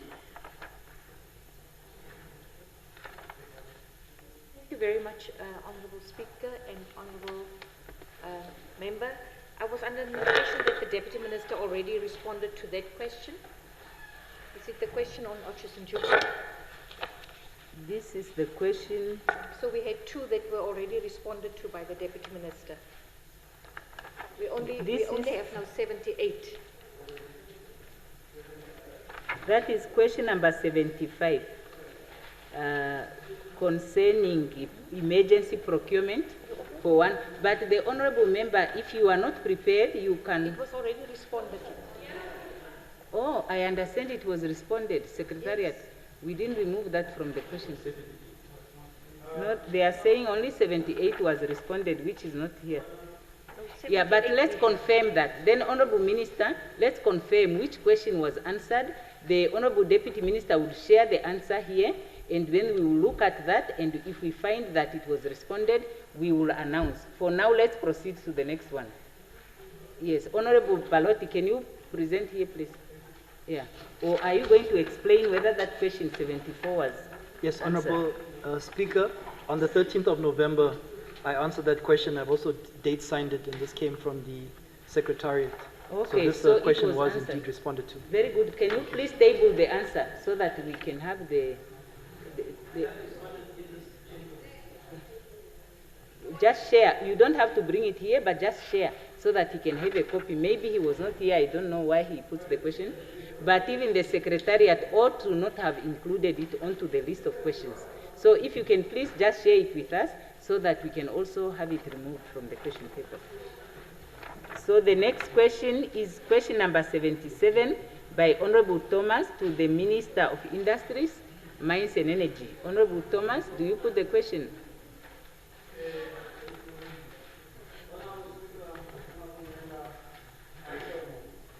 Yes, Honorable Minister of Industries, Mines and Energy. Thank you very much, Honorable Speaker. And let me thank the mover of the question. Now, this question comprises of 11 sub-questions. Yeah, it was very quite long. Yeah, very long. But I will try to be brief. I'm just emphasizing. Now, number 1, The government aligned our commitment to the responsible development of our recent petroleum discoveries to generate revenue, create jobs, and strengthen energy security. And our strategy is oriented towards the design of low-emission oil fields with maximum efficiency. And at the same time, our focus is on building local skills, industrial capacity, and low-emission technologies. And we also plan to channel oil revenues into economic diversification and to offset emissions through renewable energies. And in this way, Namibia intends not only to benefit from its hydrocarbon resources, but also to position itself towards a just, equitable, and sustainable energy future. And without being apologetic, Namibia will produce and utilize all its natural resources, those that are renewable and non-renewable, including the newly found fossil fuels, for the development and in the national interest of its people. And I move to the next one, that our petroleum agreements are deliberate.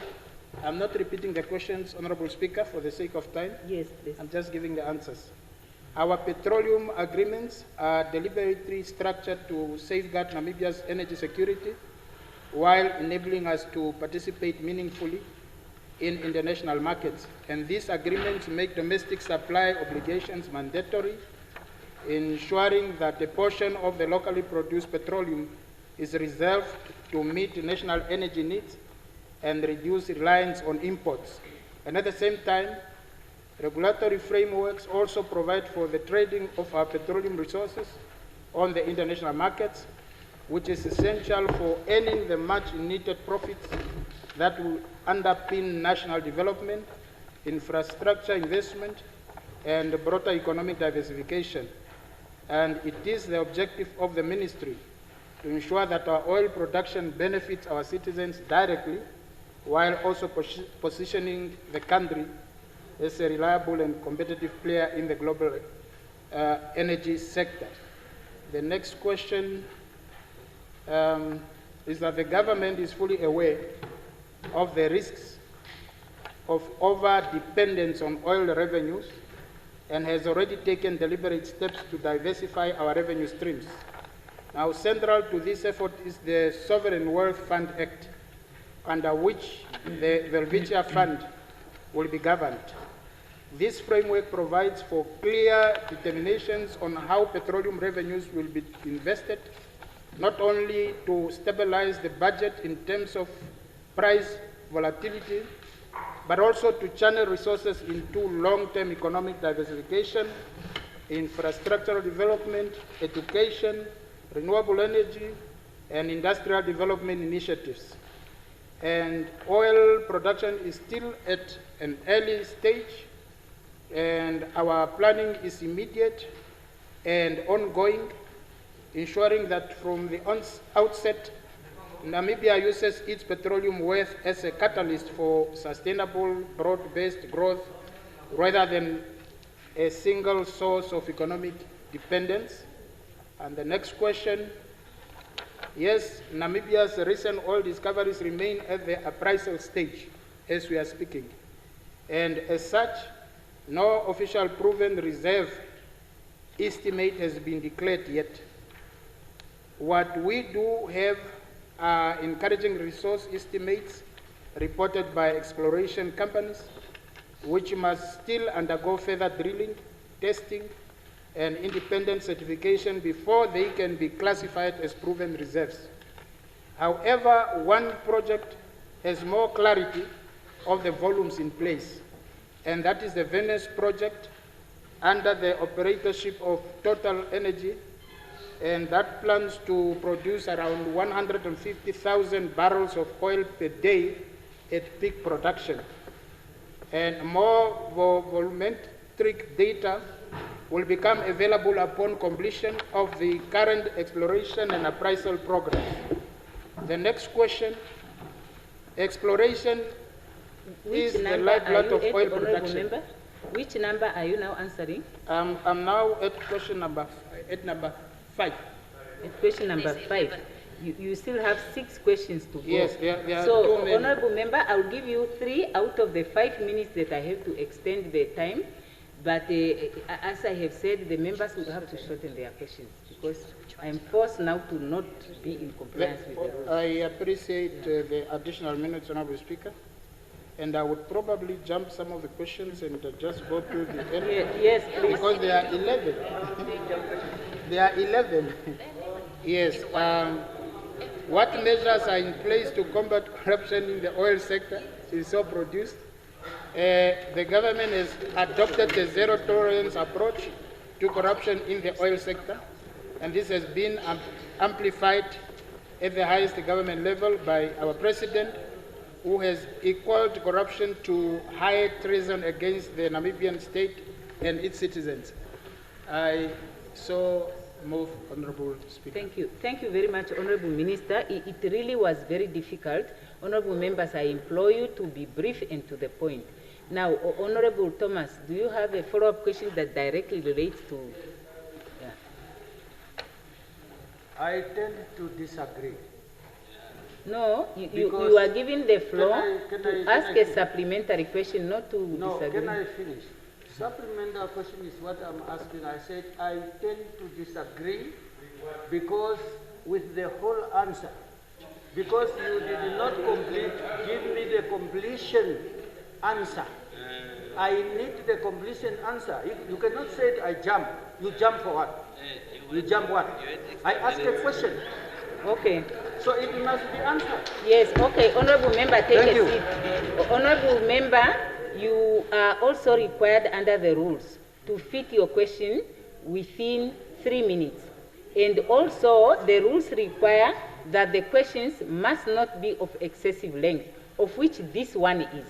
Actually, just a moment before you rise, Honorable Member, actually what should have happened is for this question to be disallowed, so that it's reformulated in a manner that would comply with the rules and therefore enable the minister to also be within the rules. So now what I want to suggest as a way to meet each other's halfway is the minister would make available a copy of his answers to Honorable Thomas. Honorable Thomas will look through. If there are other queries, he comes with another question framed in a manner that complies with the rules. Yeah? So decided. Now, the next one is by Honorable Point of Privilege.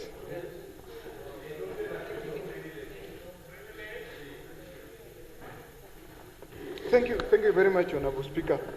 I would want to implore us to truly do justice to our work. I understand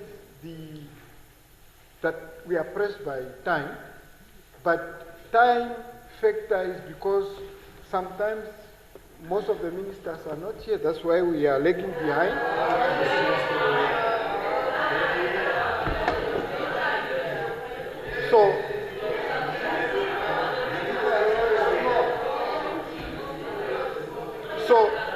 So, Honorable Speaker, I think it is going to be fair that we commit ourselves to what brought us here, especially the Honorable Ministers. The Constitution is very clear. Yes, so, point Honorable of Speaker, order, Honorable Member. especially where you said, I agree that we should make a decision. There is a point of order, Honorable. We must make a decision. No, let me finish. No. Speaker, can I just finish? But she's on the floor. Let her just make a point of order, and then you can finish. Yes, Honorable Theophilus. Honorable Speaker, my point of order is on the statement of Honorable Nashinge, saying that the reason why we cannot do our work is because ministers are not in the House. Honorable Speaker, no, I didn't hear some. We must withdraw if that's the case. Honorable Speaker, as ministers, we are balancing very difficult schedules, number one. Number two, his point of privilege is taking up time in order for the next minister to respond to the question. And now his reasoning is ministers are not here to answer. We are majority ministers sitting here ready to answer, but he wants to raise the point of privilege further wasting our time to respond. Yes, Honorable okay, Speaker, I'm okay. calling you to please bring him to order so we can answer. Thank you. We are thank ready. you. No, I want to rule. Can you take a seat, please? Honorable members, I want to make a ruling before I give you honorable. No, let me clarify one thing. No, let me just say one thing, honorable members. Honorable members, this is not a matter of Speaker allowing ministers to answer or not allowing them to answer. This is a matter of the Speaker complying with the rules. The Speaker is not given a choice whether to comply with the rules or not to comply with the rules. The rules are binding on all of us. And Rule 100, one moment, Rule 131, sub 1, C says, not more than one subject may be referred to in one question, and the question may not be of excessive length. And then we go to the page where there is a time allocated, which says that a member posing a question has 3 minutes to pose their question, and a member answering has 5 minutes to answer.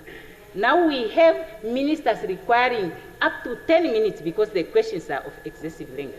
So I am bound to comply with these rules. Yeah, let the honorable member finish his point of privilege, and then Honorable Karola, less than 1 minute, please. Yeah. So what I have ruled on that one. You can proceed. So what I was pleading with you, Honorable Speaker, is that I agree with what you said, that at least we need to manage the way we table our questions and so on. But let us first agree with that. But for now, the questions are in front of us. It will not be fair for some ministers to jump the questions and give half-cooked questions. So I just want us to manage that until we get to a point where we agree in principle that this would be the way forward. That's what I wanted to mention. Honorable member, I hear you. Thank you. Hear you, and what I'm saying is, these rules are saying the presiding officer gives only 5 minutes to a minister to answer a question. And then the rules are saying, of all these time limits that are set, the presiding officer may only extend time by not more than 5 minutes. Now, if I give 5 minutes to one person, I cannot give anything to another person. So I'm bound by the rules. So, Honorable Karola.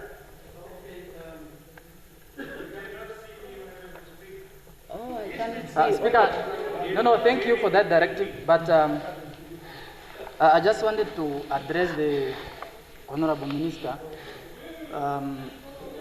We are all aware that... are you asking a question to the No, minister? I'm not asking. I know that the... But what point is it? Allow the minister to speak. Hello? No, wait. Speaker. What is the point, Honorable Member? Speaker. What is the point, Honorable Member? No, we all know that Honorable Emma might be the Speaker's pet, but please protect us from her. She's even late. She just came and then just abused us here. You might be new, but that is you should be protected from her.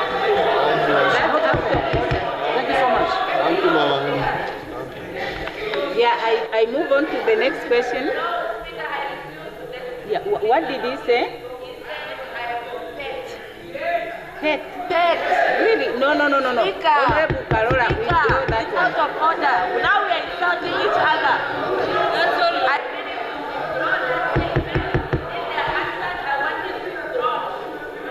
No. Honorable Karola, withdraw. Do the honorable thing. Honorable Karola, do the right thing. Withdraw. Speaker. Let's hear him.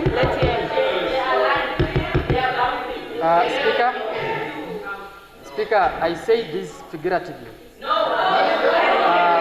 Yes, when you are somebody's pet, you are a favorite. It's not directly, we are not referring to animals. No. But I withdraw. But as she took it that way, I withdraw. Don't say back, because the rule. No, I just want to give honorable members. I withdraw. Okay. But that was not the intention. No, don't say back. Once you say that, you have not withdrawn, and you will not be considered to. I withdraw. Very good. And continue. Very good. Now, honorable members, no. No, honorable member. No. No, we are not being fair here, honorable members. Really.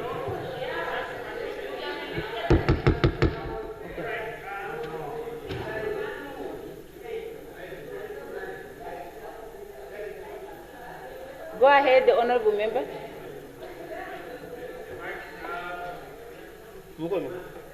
What I agree with the presiding officer.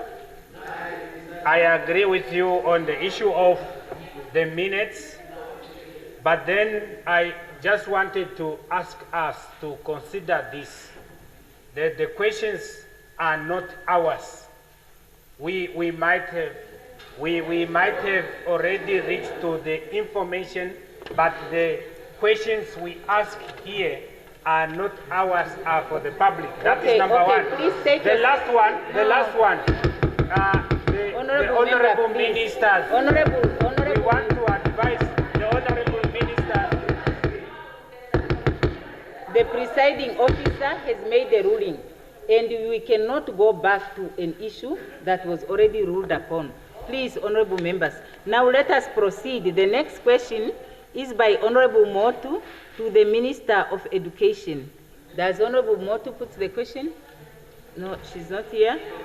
Yeah, the next question is question number 80 by Honorable Ampanda to the Prime Minister. Is this what was removed? Okay, this was withdrawn. Huh? Oh, Honorable Mvula. Yes, please, you have the floor, Honorable Mvula. I would like to get guidance from you, Honorable Speaker, whether if a member is not here, then the question is automatically deferred, because she specifically asked for the question to be deferred. Is that okay? Yeah.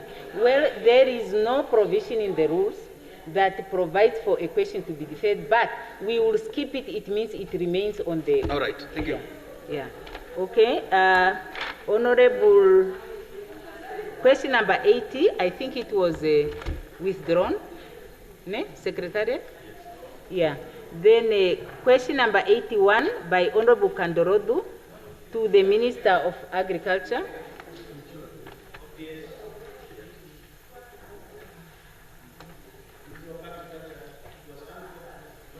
Was it answered? 81 to the Minister of Agriculture concerning vet fleet. It was answered. Okay. Secretariat, please take note of that. Question number 82 by Honorable Kandorodu to the Minister of Works and Transport.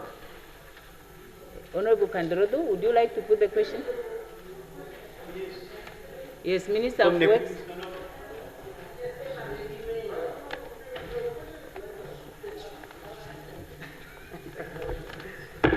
Honorable Speaker, thank you very much for enabling me to respond to the question of Honorable Kandorodu. The upgrading could not start because funds were and are simply not adequate to construct all roads needed in this country. As honorable members of this August House, we must appreciate the fact this country is vast, with communities across the entire country in need of roads. Unfortunately, we and no one can construct all roads our people need in 36 years. It is simply not possible. My Honorable from Omipanda, the upgrade and the construction of the road Okahanja-Okonjatu is a top priority for our government. And be assured, as I have done so with the community of Okonjatu last year, that the road will be upgraded to bitumen standard. The procurement for the consultant to do the detailed engineering drawings started last year, and everything if everything is being equal, we anticipate to start with the actual construction of the road in question during the 2027 financial year. It's 2 weeks away from today. The next question, Honorable Speaker, the Act is indeed expensive. Is indeed an expensive commodity. Accidents on our roads have nothing to do with Okanja or Konjatu Road. It is about recklessness and intolerant behavior on the part of drivers. Let us accept that reality. You and us. I put one around your neck. What is it?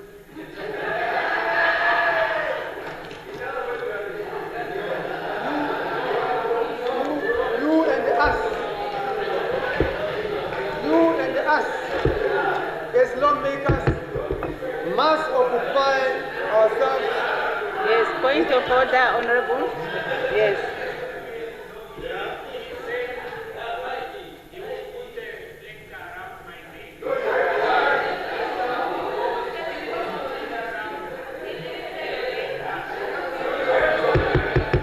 I cannot hear the member. Yes.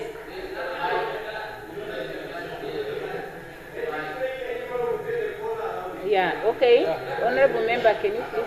Honorable Speaker, Honorable Nekundi referred that he said that he is going to put a reflector as he was putting the reflectors on the donkeys, like he will do the same to me. And he is so proud about that. I demand the withdrawal of that statement unconditionally. Honorable Nekundi, is that so? Did you say so? Did you say that you are going to put a tag around the neck of the honorable member?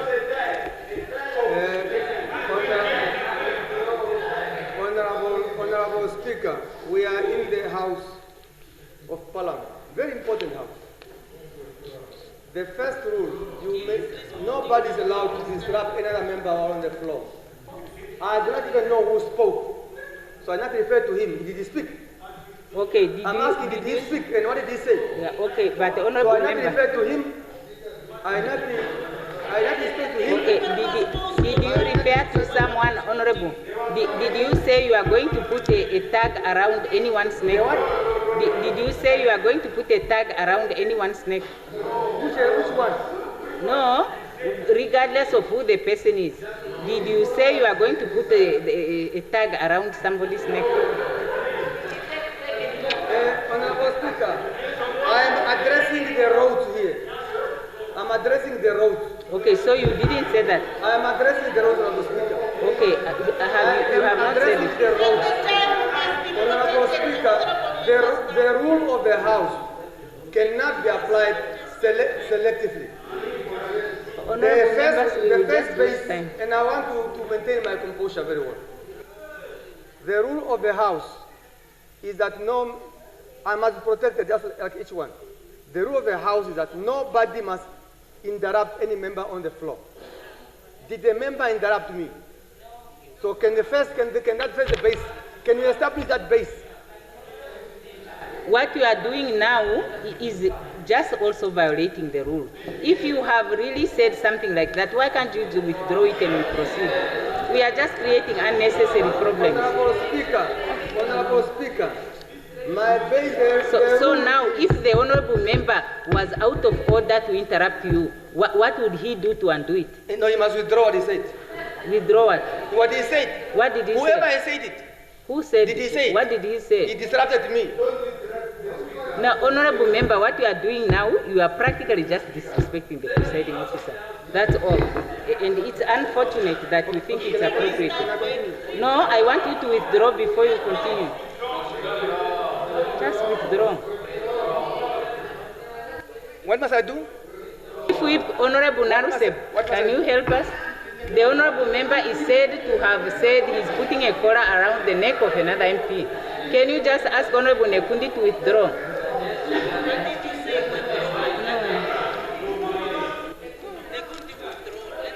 Honorable Speaker, for the sake of progress, I withdraw. The sake of progress, not because you respect the order of the presiding officer. That's what you're I saying. respect the order, I withdraw. Okay.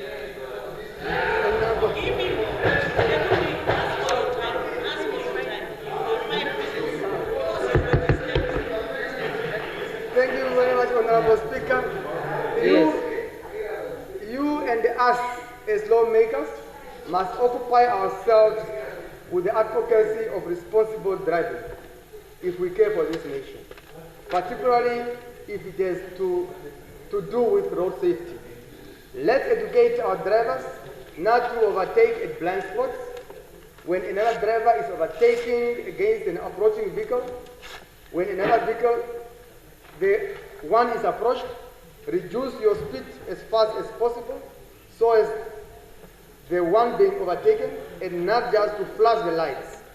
Don't drive through the red traffic lights. Don't turn off to the right without due regard to both the vehicle in your rear and approaching. Above all, don't buy driver's licenses. That is a straight ticket to road accidents. Finally, support the initiative of the Minister of Roads and Transport, Get Toward Road Safety. Support Minister of Roads and Transport when it starts to suspend or revoke driver's licenses in accordance with Section 42, subsection 1B of the Road Traffic and Transport Act. Support the Minister of Roads and Transport as it enters the era of mandatory registration and accreditation of driving schools, and for all would-be drivers to compulsory undergo training at the accredited driving schools. The next, Honorable Speaker, the communities of these respective areas, plus others you have not mentioned, requested their government, in the absence of available and adequate funding at the time, to kickstart the construction in those short portions while mechanisms are being deployed to source more funding, a concept which was accepted in good faith. In upholding the above value, late last year, we found more savings to get the contractors back on site, and they are on site, of which they are. Subsequently, for the upcoming budget, about to be tabled here, provisions are made to complete those roads in the shortest possible time. Let us appreciate we mean business, business unusual. The Minister of Roads and Transport is aware of the poor conditions of the Karibe-Ochimbingwe road, limiting access and traveling time to the health centers, emergency services, and agricultural activities. The Road Authority will continue with its maintenance program of this road until the full upgrade is realized. I am informed that the project concept note and detailed design of the road, which is a second on the priority list from the Erongo region, is completed. The construction of the road to bitumen standard is pending the availability of funds in the broader context of the national road needs. The next question, Honorable Member. The time. That's number what? That is 5 of 6. The Honorable Member, next time they send you the SMSs they are sending you, just forward it to me, I will respond. Just be assured, as long as this government is in power and it remains in power, no community will be left out in terms of road connectivity. These include our community living at the two ends of Maruru and Omachete and adjacent alike. The road DR2344 from intersection MR64 Omaruru to DR7312 Omachete 70 km was prioritized as number 8 of 10 top 10 road projects of the Erongo regional projects. That is how they prioritize themselves in that region, to be implemented in the next 5-year period.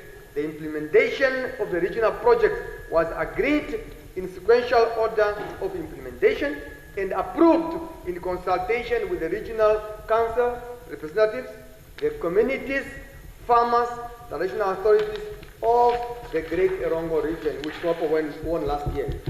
The government will continue to provide progress. Okay, now summarize, Honorable Member. Communities, through the regional development coordinating committees and the regional road board stakeholders consultative meeting on the implementation status of all projects. Yes, Honorable Member, wind up. Yes. In order of their priorities. Last one, in view of the ruling party being a most transparent political party in this country, the led government is also most transparent. Therefore, roads under implementation to a bitumen standards during the current financial year are as follows. A, we are busy with the Windhoek, Hosea Kutako dual carriage, completion of the ongoing construction works in Commerce region. B, MR44, Swakop Wafes Bay dual carriage, extension to the Wafes Bay traffic circle, 9-kilometer Erongo region. Yes. C, MR91, from Amines to Aranos, construction work to be completed. Okay, summarize, Honorable Member, please. D, Hendis Bay West, Kamanya Road, construction works for various phases. DR 3700, Opuo Kangwati, Uruguay to Benz Hydro Project, construction underway. DR 3507, Bukalo, Muyako Goma Road, under construction in Zambezi region. DR 3406, Uremburu Nepara, under construction. Honorable, time up. Windhoek Okahanja dual carriage underway. Obabes Talismanes Omaheke underway. Oushake Okankolo under construction. Oshakati Ompunja underway. Onesi Tanje Parela underway. Okay, Honorable, can you circulate the list of the projects?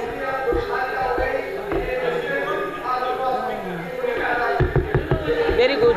Honorable members, I know that the questions were wrong, but now 2 wrongs don't make it right. What we are doing, actually, we are making it impossible for us to make an inroad into the whatever. So can the honorable members answer in summary and distribute the documents? I'm sure the public would keenly look for that information. I have already said that going forward, we will have to strictly make sure that the questions are short. Now, having said that, I'm not going to allow a follow-up question on this one. Yeah, I will proceed to the next one, which Honorable Kandorodu, question number 92, to the Right Honorable Prime Minister. The Right Honorable Prime Minister is not here? No. The next one, 95, Honorable Klute, to the Minister of International Relations. Honorable Klute, do you put the question?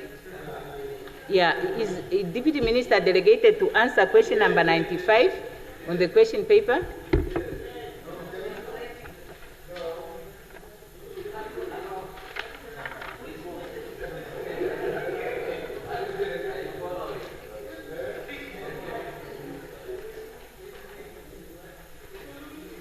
Honorable Speaker, I seek the indulgence of the House because no, the answer is here. I have to scroll down to check.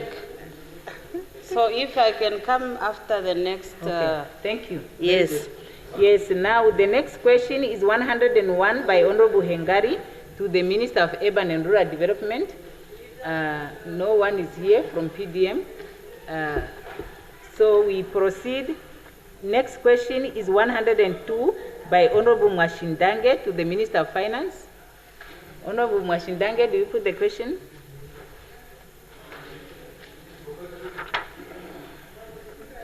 Honorable Speaker, I do put the question. You put the question, Minister of Finance. Honorable Speaker, honorable members, I rise to address the queries posed by Honorable Mashindange in the order that he has posed them. Question 1, response. Various factors influence the timing of population census and can differ from one country to another. However, the common practice recommended by the United Nations is to conduct a census every 10 years, a guideline that many nations, including Namibia, adhere to.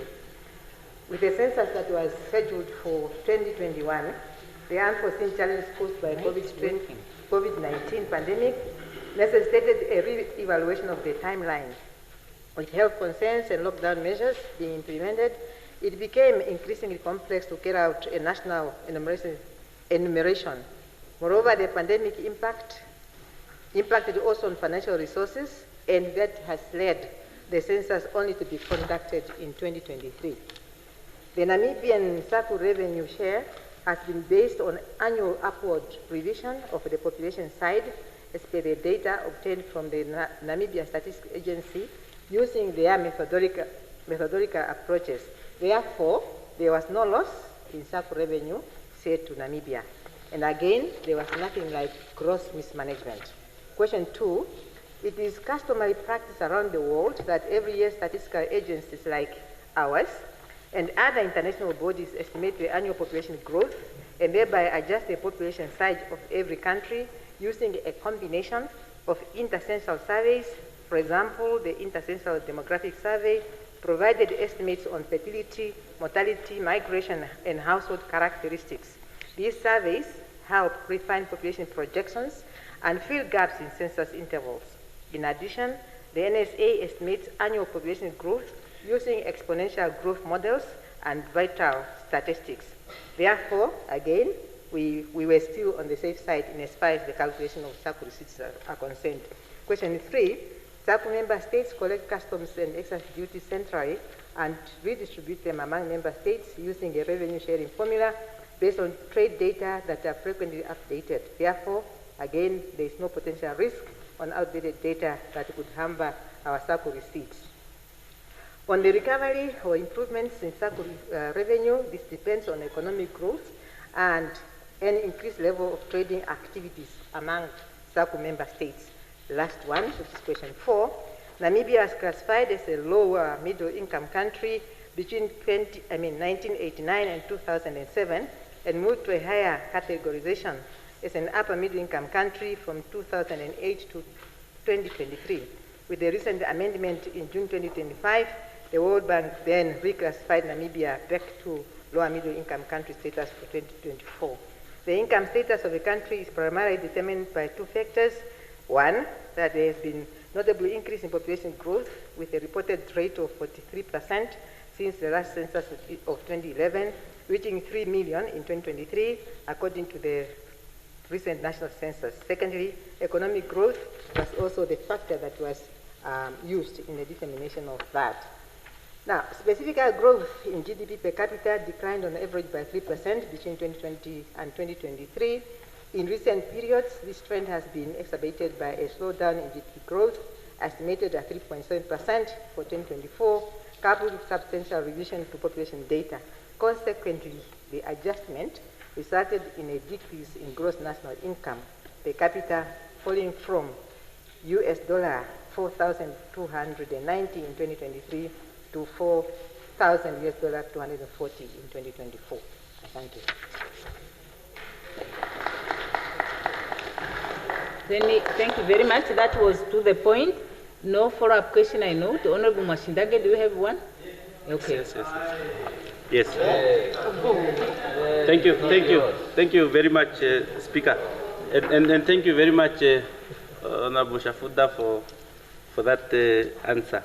I just want you to, sometimes it helps us to be factual. You have provided a lot of facts, except one thing. You agreed that yes, of course, the COVID-19 pandemic led to that delay for that 2021 census not being done. But there is another aspect of it that you did not acknowledge. Unfortunately, I do not know for what reason. Are you telling this House that there was no issue with the budgetary constraints as to why we also did not do that census? Are you telling me and the oath that that was not the issue? Thank you.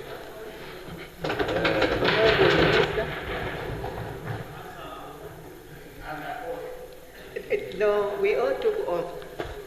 We all took oath, and I believe I was fast in responding. It is here. I said COVID-19, was one of the factors as to why the census was not carried out. And because we all know that COVID also affected businesses, and as a result, it's here, and as a result, it also impacted on financials. So which answer do you else want my? Very good, very so good. So it's here. Very good. You want me to repeat it? No, it's okay. Moreover, I'm reading. Moreover, no, you asked. Moreover, the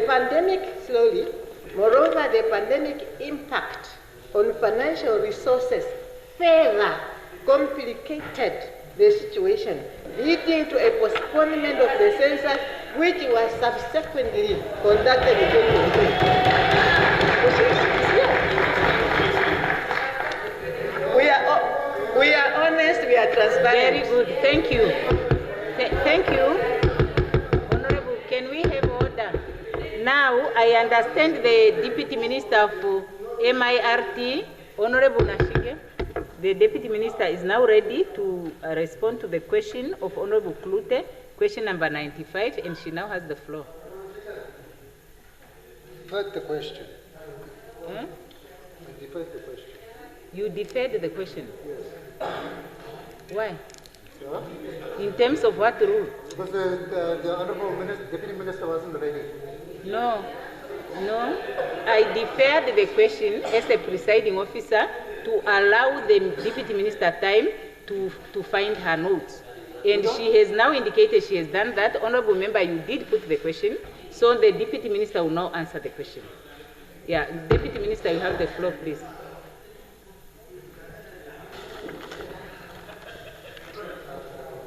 Honorable Speaker, honorable members, allow me to respond to question 95 posted by Honorable Klute, and I'll go straight to the questions. With respect to question on time frames, I wish to inform the August House that there are no time frames. The launch of the trade under the AFCFTA has provided an opportunity for all Namibian products, including value-added and manufactured products, to be exported under the AFCFTA agreement. The launch has been a call for all businesses, entrepreneurs, and exporters to start trading under the AFCFTA agreement following the gazetting of the SACU offers on the 24th December 2024. I also wish to state that products that has been negotiated under Category A, its duties will move to zero by 2031. The liberalization period for these goods are 10 years, started from January 2021. Hence, most of the Namibian traders will opt to trade under the Southern African Customs Union or under the Southern African Development Community, of which the products are attracting zero duties at the moment. Honorable Speaker, honorable members, regarding the question on the growth at home strategy, I wish to state that the mandate for foster industrialization and value addition lies with the Ministry of Industry, Mines and Energy. However, the National AFCFTA implementation strategy and action plan that was launched by the then Ministry of Industrialization and Trade in 2023 calls for value addition in meat products, poultry and beef, dairy products, food and drinks, horticulture, fruits, vegetables, flowers, cosmetics and essential oils, clothing and textiles, and leather goods. The strategy further calls for mineral beneficiation and the production of downstream products from iron, steel, base metals, and other minerals, rather than the exporting of raw concentrates or semi-processed minerals. it is important that all key stakeholders implement the strategies provided for in the National Implementation Strategy and Action Plan. On the question whether Namibia will dispatch its second consignment, let me inform the August House that Namibia's successful dispatch of its first consignment under the AFCFTA on the 30th June 2025 symbolizes a historic milestone. This achievement not only demonstrates the country's readiness to trade under the AFCFTA agreement, but also paves the way for all Namibian exporters to seize the vast opportunity presented by the AFCFTA. Importantly, there are no restrictions on the type of products that can be traded.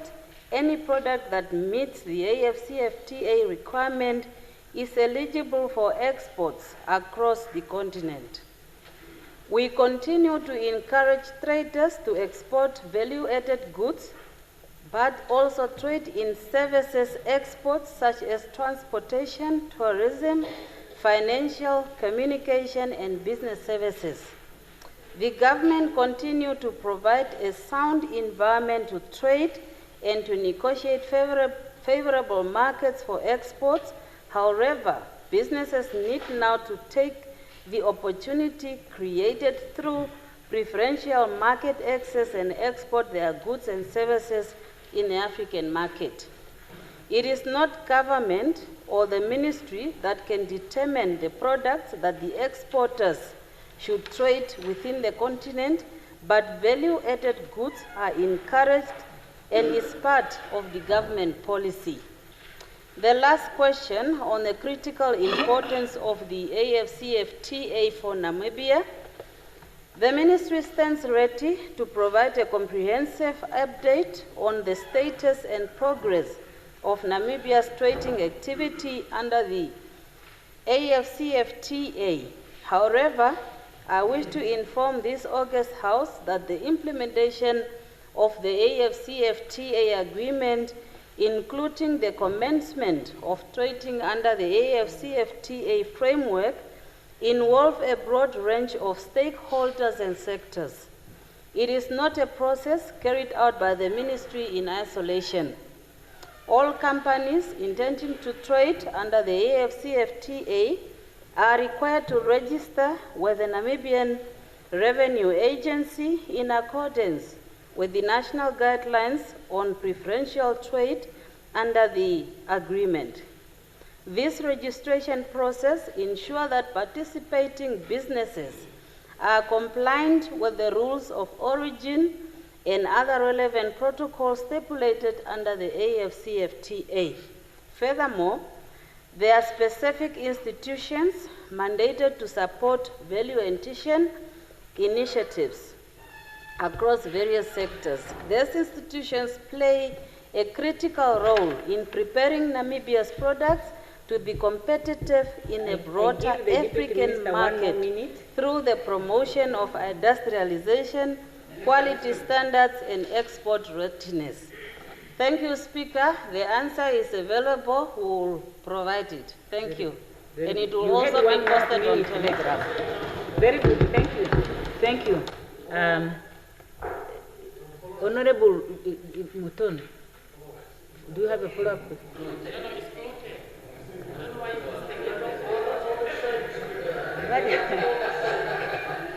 Okay, Honorable Klute. But I think it's because Honorable Muton also sits in your place sometimes.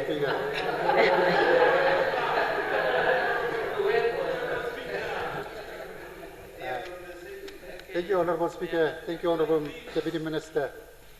Just thank you for the question. I would like to encourage you to continue with pushing for the AFCFTA, and let us not fall prey to exporting raw materials to our African brothers and sisters, and continue with pushing that SMEs get involved in the process and so that we can benefit from this arrangement. Thank you. Now, Honorable Sheundo, Mbinge Sheundo, I think was indicating that there is someone from PDM here. Was the honorable member delegated to put the question of Honorable Hengari? Oh, okay, but you were not delegated. Okay, so then we can proceed. The next question is one by Honorable Nashinge to the Minister of Home Affairs, Immigration and Safety and Security. It's question number 103. Does Honorable Nashinge put the question? Yes. Honorable Minister.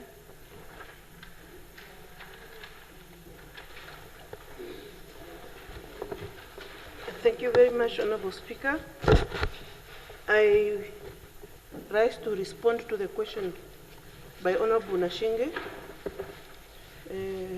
Without repeating the question in full, it, in short, is to say that he was asking about why the Namibian citizens are required to re-verify and verify when they are applying for some citizenship documents. Honorable Nashinge, your question is very broad, but allow me to address its substance.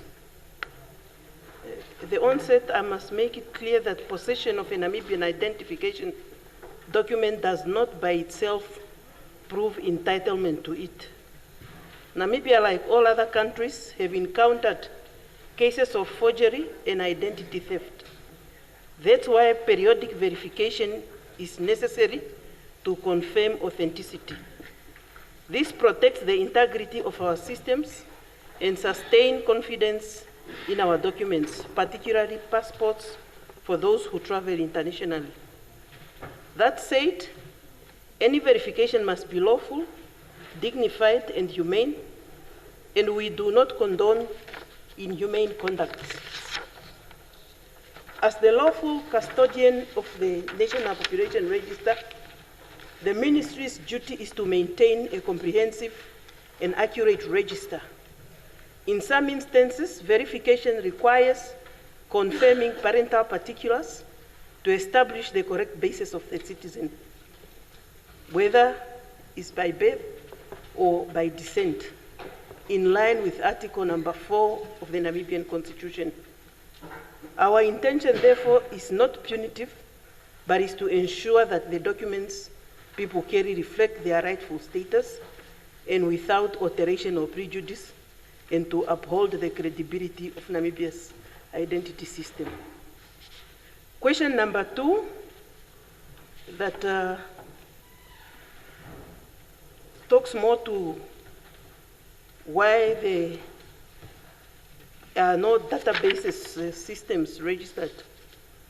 What I can say is that civil registration is a continuous and permanent and compulsory recording of our vital information. Those includes the birth, the death, the marriages, and divorces. And this is done by the ministry with its authority as stems from the various legal instruments. In this regard, the ministry undertook an ongoing digitalization of civic records, beginning with births, and all manual records were recalled from the regions. They were all scanned and uploaded to the electronic system. This exercise started in 2012 with the introduction of the National Population Registration System. As a result, citizens can now obtain duplicate birth certificates at any office without traveling to the regions of their origin or where they were born. We also acknowledge our history that certain records of persons born before independence were not handed over by the former South African administration, and our government continues through bilateral channels to request the return of those records. Re-verification, where necessary, is conducted lawfully and humanly to uphold the integrity of that system now where we are keeping all those records complete and accurate.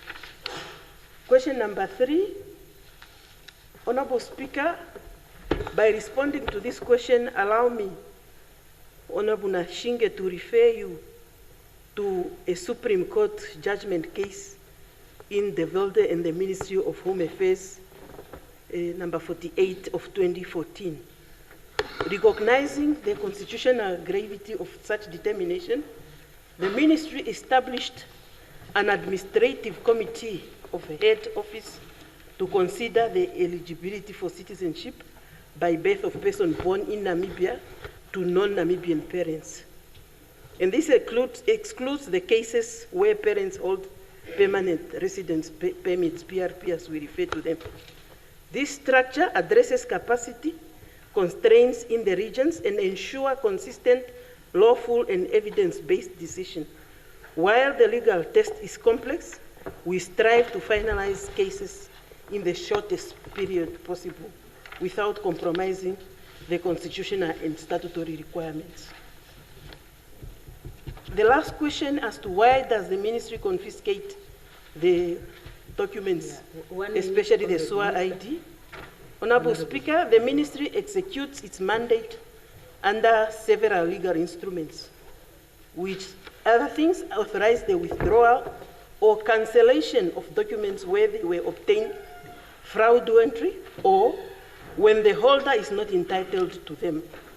These instruments of laws includes the Immigration Control Act of 1993, the Birth, Marriage and Death Register Act of 1963, and any action taken is strictly in accordance to these laws.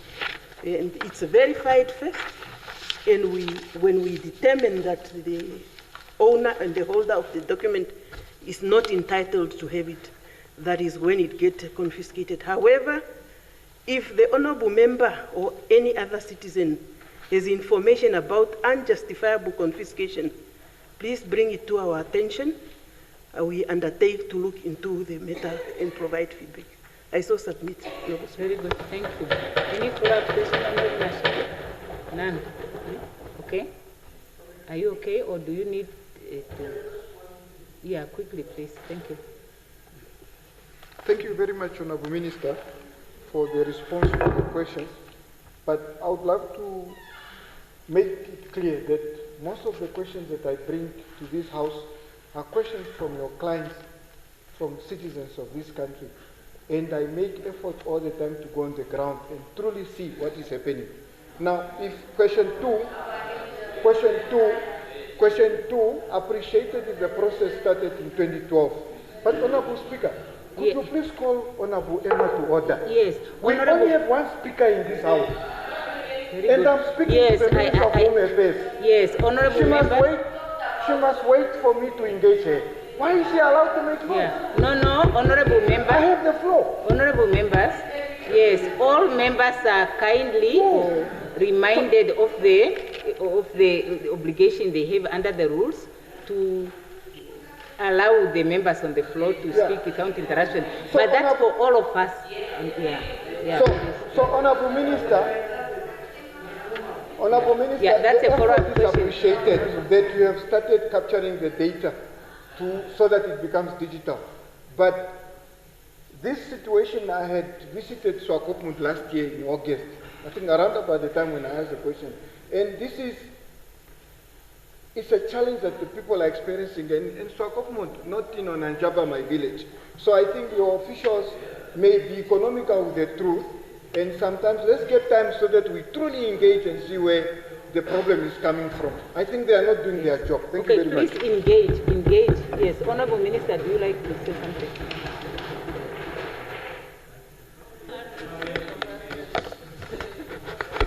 Honorable Speaker, any other citizen of this country who have a question about their records, the doors of the ministry remain open.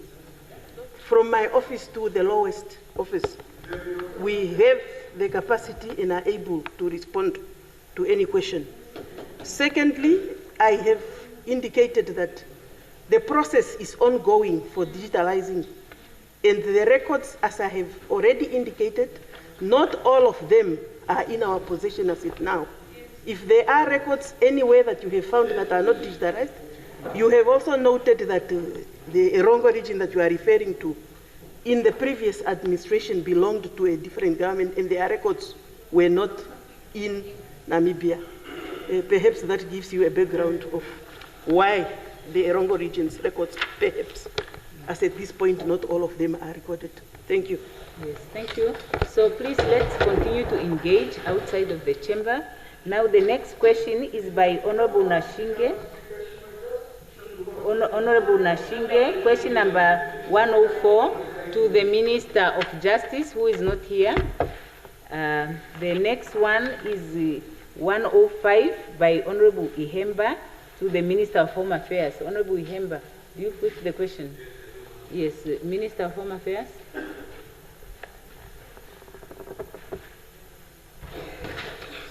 Thank you, Honorable Speaker.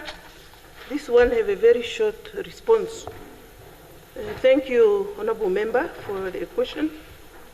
You have asked about those cases, and hereby I will provide the statistics as recorded. Cases of extortion, 2023-2024, they were 4. 2024-2025, they were 7. 2025-2026, they were 6. In total, so far, registered 17 cases.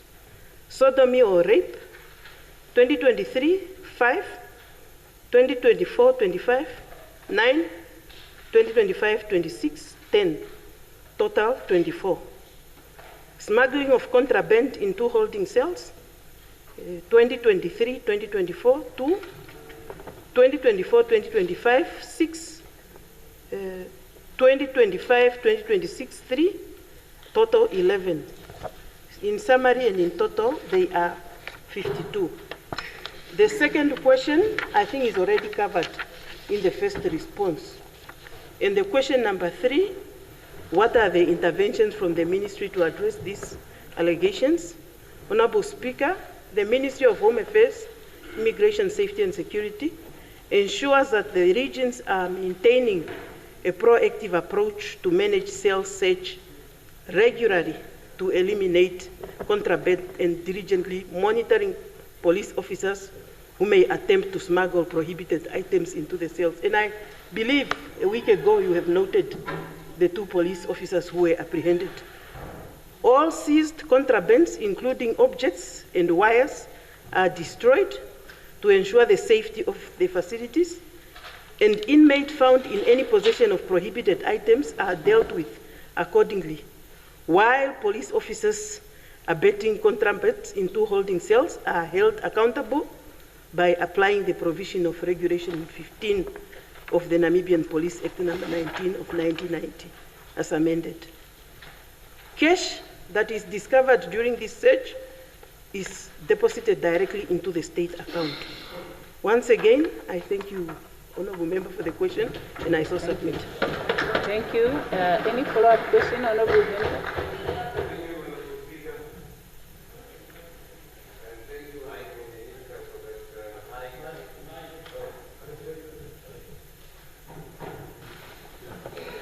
Thank you, Honorable Speaker, and thank you, Honorable Minister, for that comprehensive answer.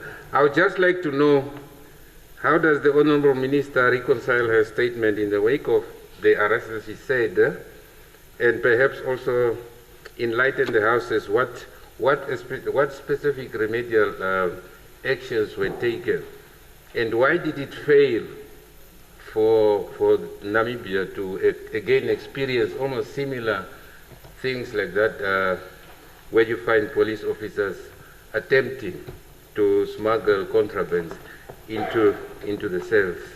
How does she reconcile her statement as against that that she said? Is this thing? I'm putting it that whatever intervention happened, it failed, and I just want to know what specific remedial actions were taken. Thank you.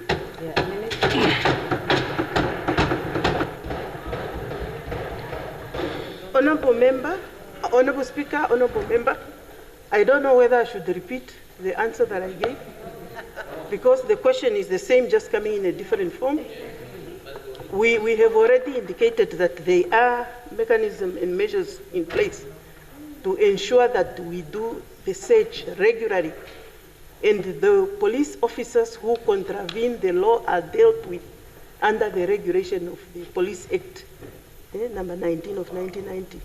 So if you are to find yourself on the other side of that law, you are dealt with according to the law and the regulations that are in place. Thank you. Thank you. The next question is by Honorable Kandorodu to the Minister of Education. Question number 107. Honorable, do you put the question? Minister of Education. Thank you very much, Honorable Speaker and Honorable Members. The question was pertaining to the ongoing concern that the Brave Warriors continue to play their home games outside Namibia, as well as an update on the Independence Stadium. In terms of the cost, the total cost for Brave Warriors to play one home match, the question was related to South Africa and Botswana. In terms of South African costs, that is approximately 2.9 million. And this figure also included 300,000 paid for stadium rental for just 2 hours. Now, we promised to be open and honest. In addition to these costs, the Namibia Football Association also suffered losses in potential revenue from gate takings and missed out on the home ground public support that often boosts the team performance. So we acknowledge that there was a concern. What are the cost implications of changing the venues for the Brave Warriors home games to Botswana? The cost of hosting the Brave Warriors home matches in Francistown, Botswana was significantly lower than playing in South Africa. The stadium rental in Francistown for the 2 matches against Malawi and Sao Tome amounted to approximately 70,000, and the total expenditure for both matches was about 2 million. By comparison, hosting one match in South Africa cost approximately 2.9 million. And it's important to note that these figures relate only to the Brave Warriors, while other national teams, including the Brave Gladiators, under 23, under 20, under 17 and under 15 teams also actually incur their own costs for home matches played beyond Namibia. Among all football national teams, the Brave Warriors participation cost remained the highest, with additional costs including the individual appearance fees and travel fees, among other costs. Honorable Speaker, honorable members, if I'm allowed, the last one is making reference to the prospects of the Brave Warriors having the international games in Namibia, and when will government upgrade the stadium, and the minister announced to the nation. I have an updated version on this because of time, and if I'm allowed, I will read it as well. We all know that this is a profoundly important national program and project, and government's intention to construct and comprehensively upgrade the Independence Stadium in Windhoek into a fit-for-purpose, modern and internationally compliant sporting facility is still in place. Government is therefore resolute in its commitment to restore this iconic facility to a standard befitting of our national aspirations. I want to go into details for a moment. This objective of the project is to deliver a world-class multi-sport facility that fully comply with the Federation of African Football Category 3 stadium regulations. That's one. Secondly, with the World Athletics requirement for track and field facilities. These standards will actually allow Namibia to host continental as well as international sporting events, while also supporting our domestic competitions, school athletics and community sport. In terms of the design readiness and technical progress, it's important to point out, honorable members, that I have received the report for the project that reached a critical technical milestone. And on the 26th of November in 2025, the design progress has reached a stage known as the freezing of documents. That signifies that all architectural, engineering and technical specifications have been finalized after extensive development and refinement. And these documents actually represent and complete a construction-ready vision for the stadium. having been submitted also for verification and subsequent approval to the Ministry of Works. But after that, again, we had in January CAF inspectors visiting Namibia after we've submitted these plans to them, and they have given further input, which means that we are experiencing a delay again with the decisions that must be made around the input granted by these inspections. So as I said, these designs were shared with CAF and the World Athletics for us to ensure alignment with international requirements.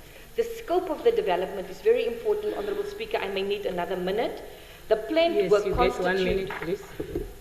Yes, you get 1 minute. Thank you, Honourable Speaker. The planned works constitute a comprehensive redevelopment, and that is something that we must understand. It's not a superficial refurbishment project. It includes the demolition and structural stabilization to ensure safety, durability, and long-term use. It requires a main stadium, which we call a primary facility, with full construction and upgrade of the main stadium to CAF Category 3 standards, including spectator facilities, athletes, amenities, media areas, and operational infrastructure. There's also a secondary stadium, a training and community facility, which will serve as a training venue for international events, but also as a platform for school athletics, local competitions, and community sporting activities. So I also wanted to say we worked very closely with the City of Windhoek to ensure that we incorporate essential supporting infrastructure, including traffic and access management, flood mitigation and stormwater management, and required town planning interventions. Honourable Speaker, I can continue, but it's just to say that all these measures, all these engagements that we had was to ensure that the stadium that we are developing is fully integrated into urban environment and functions safely and efficiently. We will continue to provide this House with an update on the construction and the upgraded independent stadium, because we understand the complexity, we understand that it's really a national project significantly for all of us. And all we want, like anyone in this very room, is for our teams to be back. That will take time, and I want to assure you that the process is continuing. Thank you, Madam Speaker. Yes, thank you. I think that one was clear.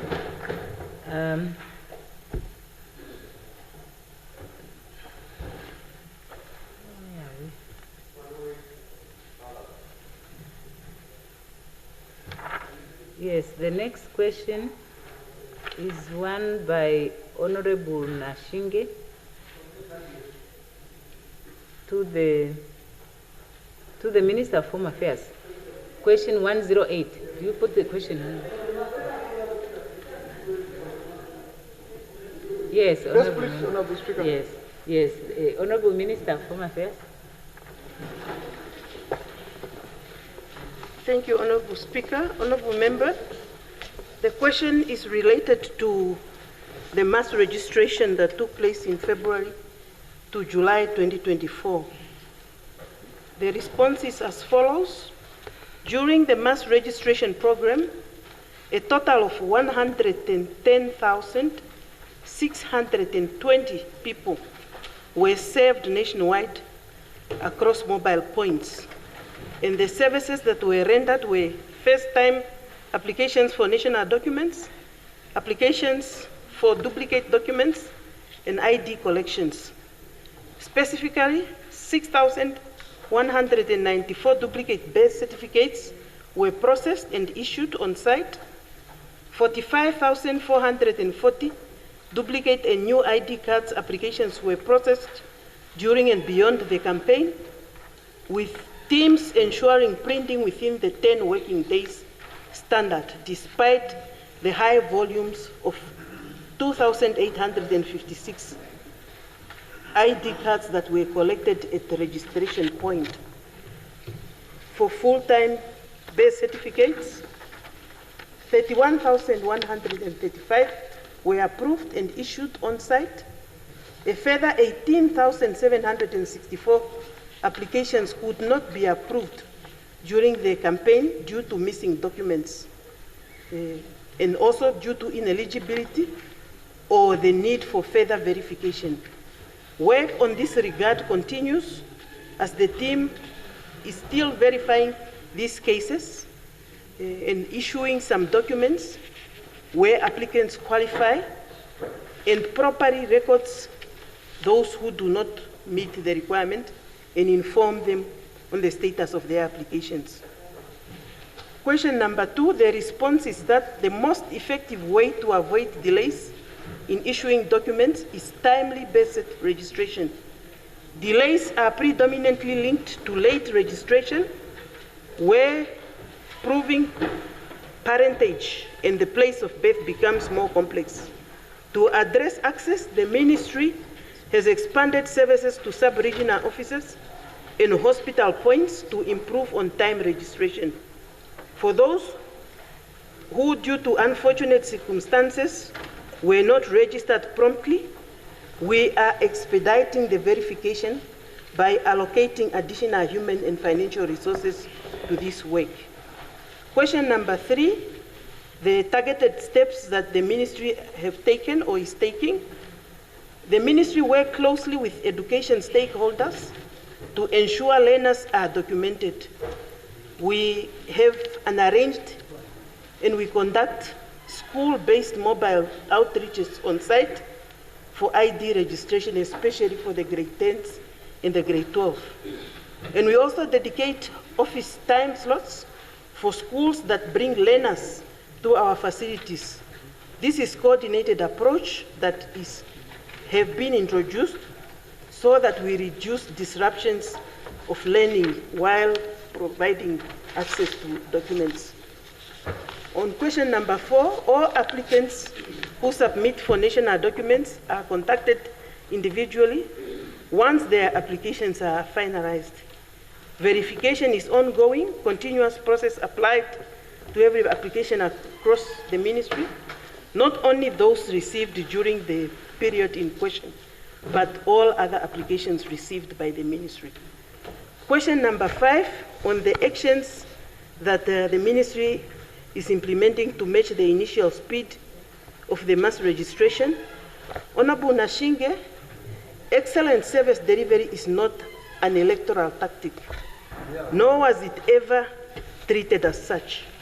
The mass registration campaign was deliberately scaled far beyond the routine mobile operations in both reach and resourcing to clear a long-standing backlog and ensure that every eligible person who had struggled to obtain national documents could do so within the parameters of their comfort zone.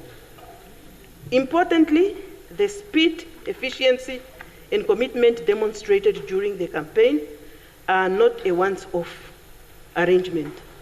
They are our established service standards across the ministry's operations. We will continue to uphold these standards consistently, sustainably, beyond any single initiative or at moment in time. I so submit, Honorable Speaker. Thank you. Now, Honorable Nashinge, do you have a follow-up question? Okay, so a very brief one because it's about time. Very much, Honorable Speaker. I truly thank the Honorable Minister and thank all the other ministers that take their constitutional obligation very seriously by coming here prepared, ready to answer the questions. Keep up the good work. Those that keeps running away, the country is watching you. Oh, that was not a follow-up question, Honorable Member. Now the House would rise on automatic adjournment. Yes.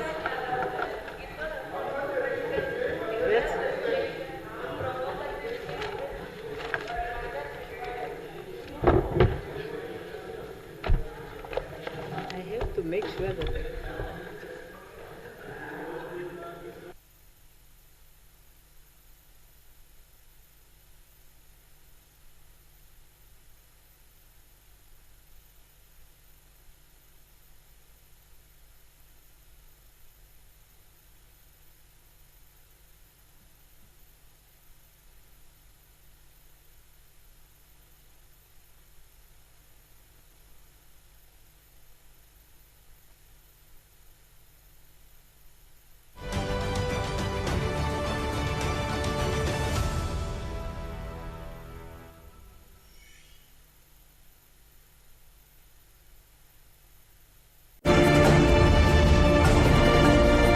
This is NBC1.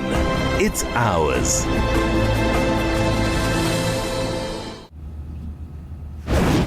Need a cold drink?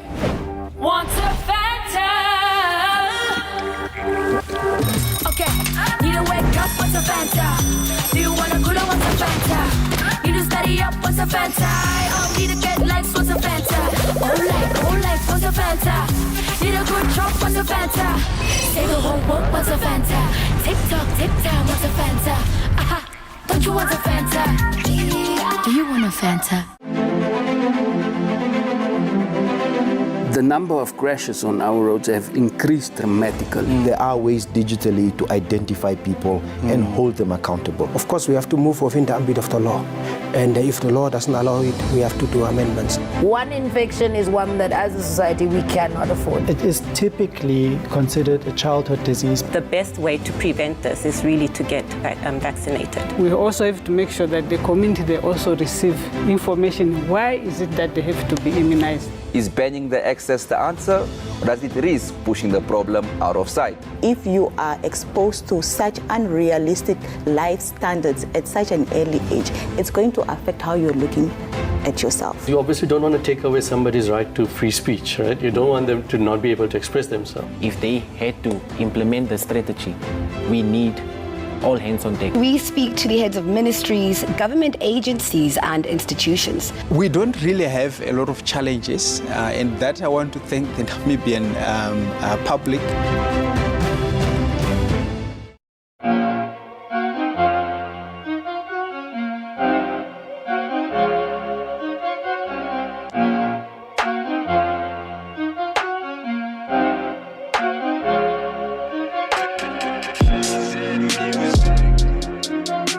Hi guys, I'm Sunay Witman. I'm the captain of the Capricorn Eagles, the national women's cricket side of Namibia, and this is my top 10 sport essentials.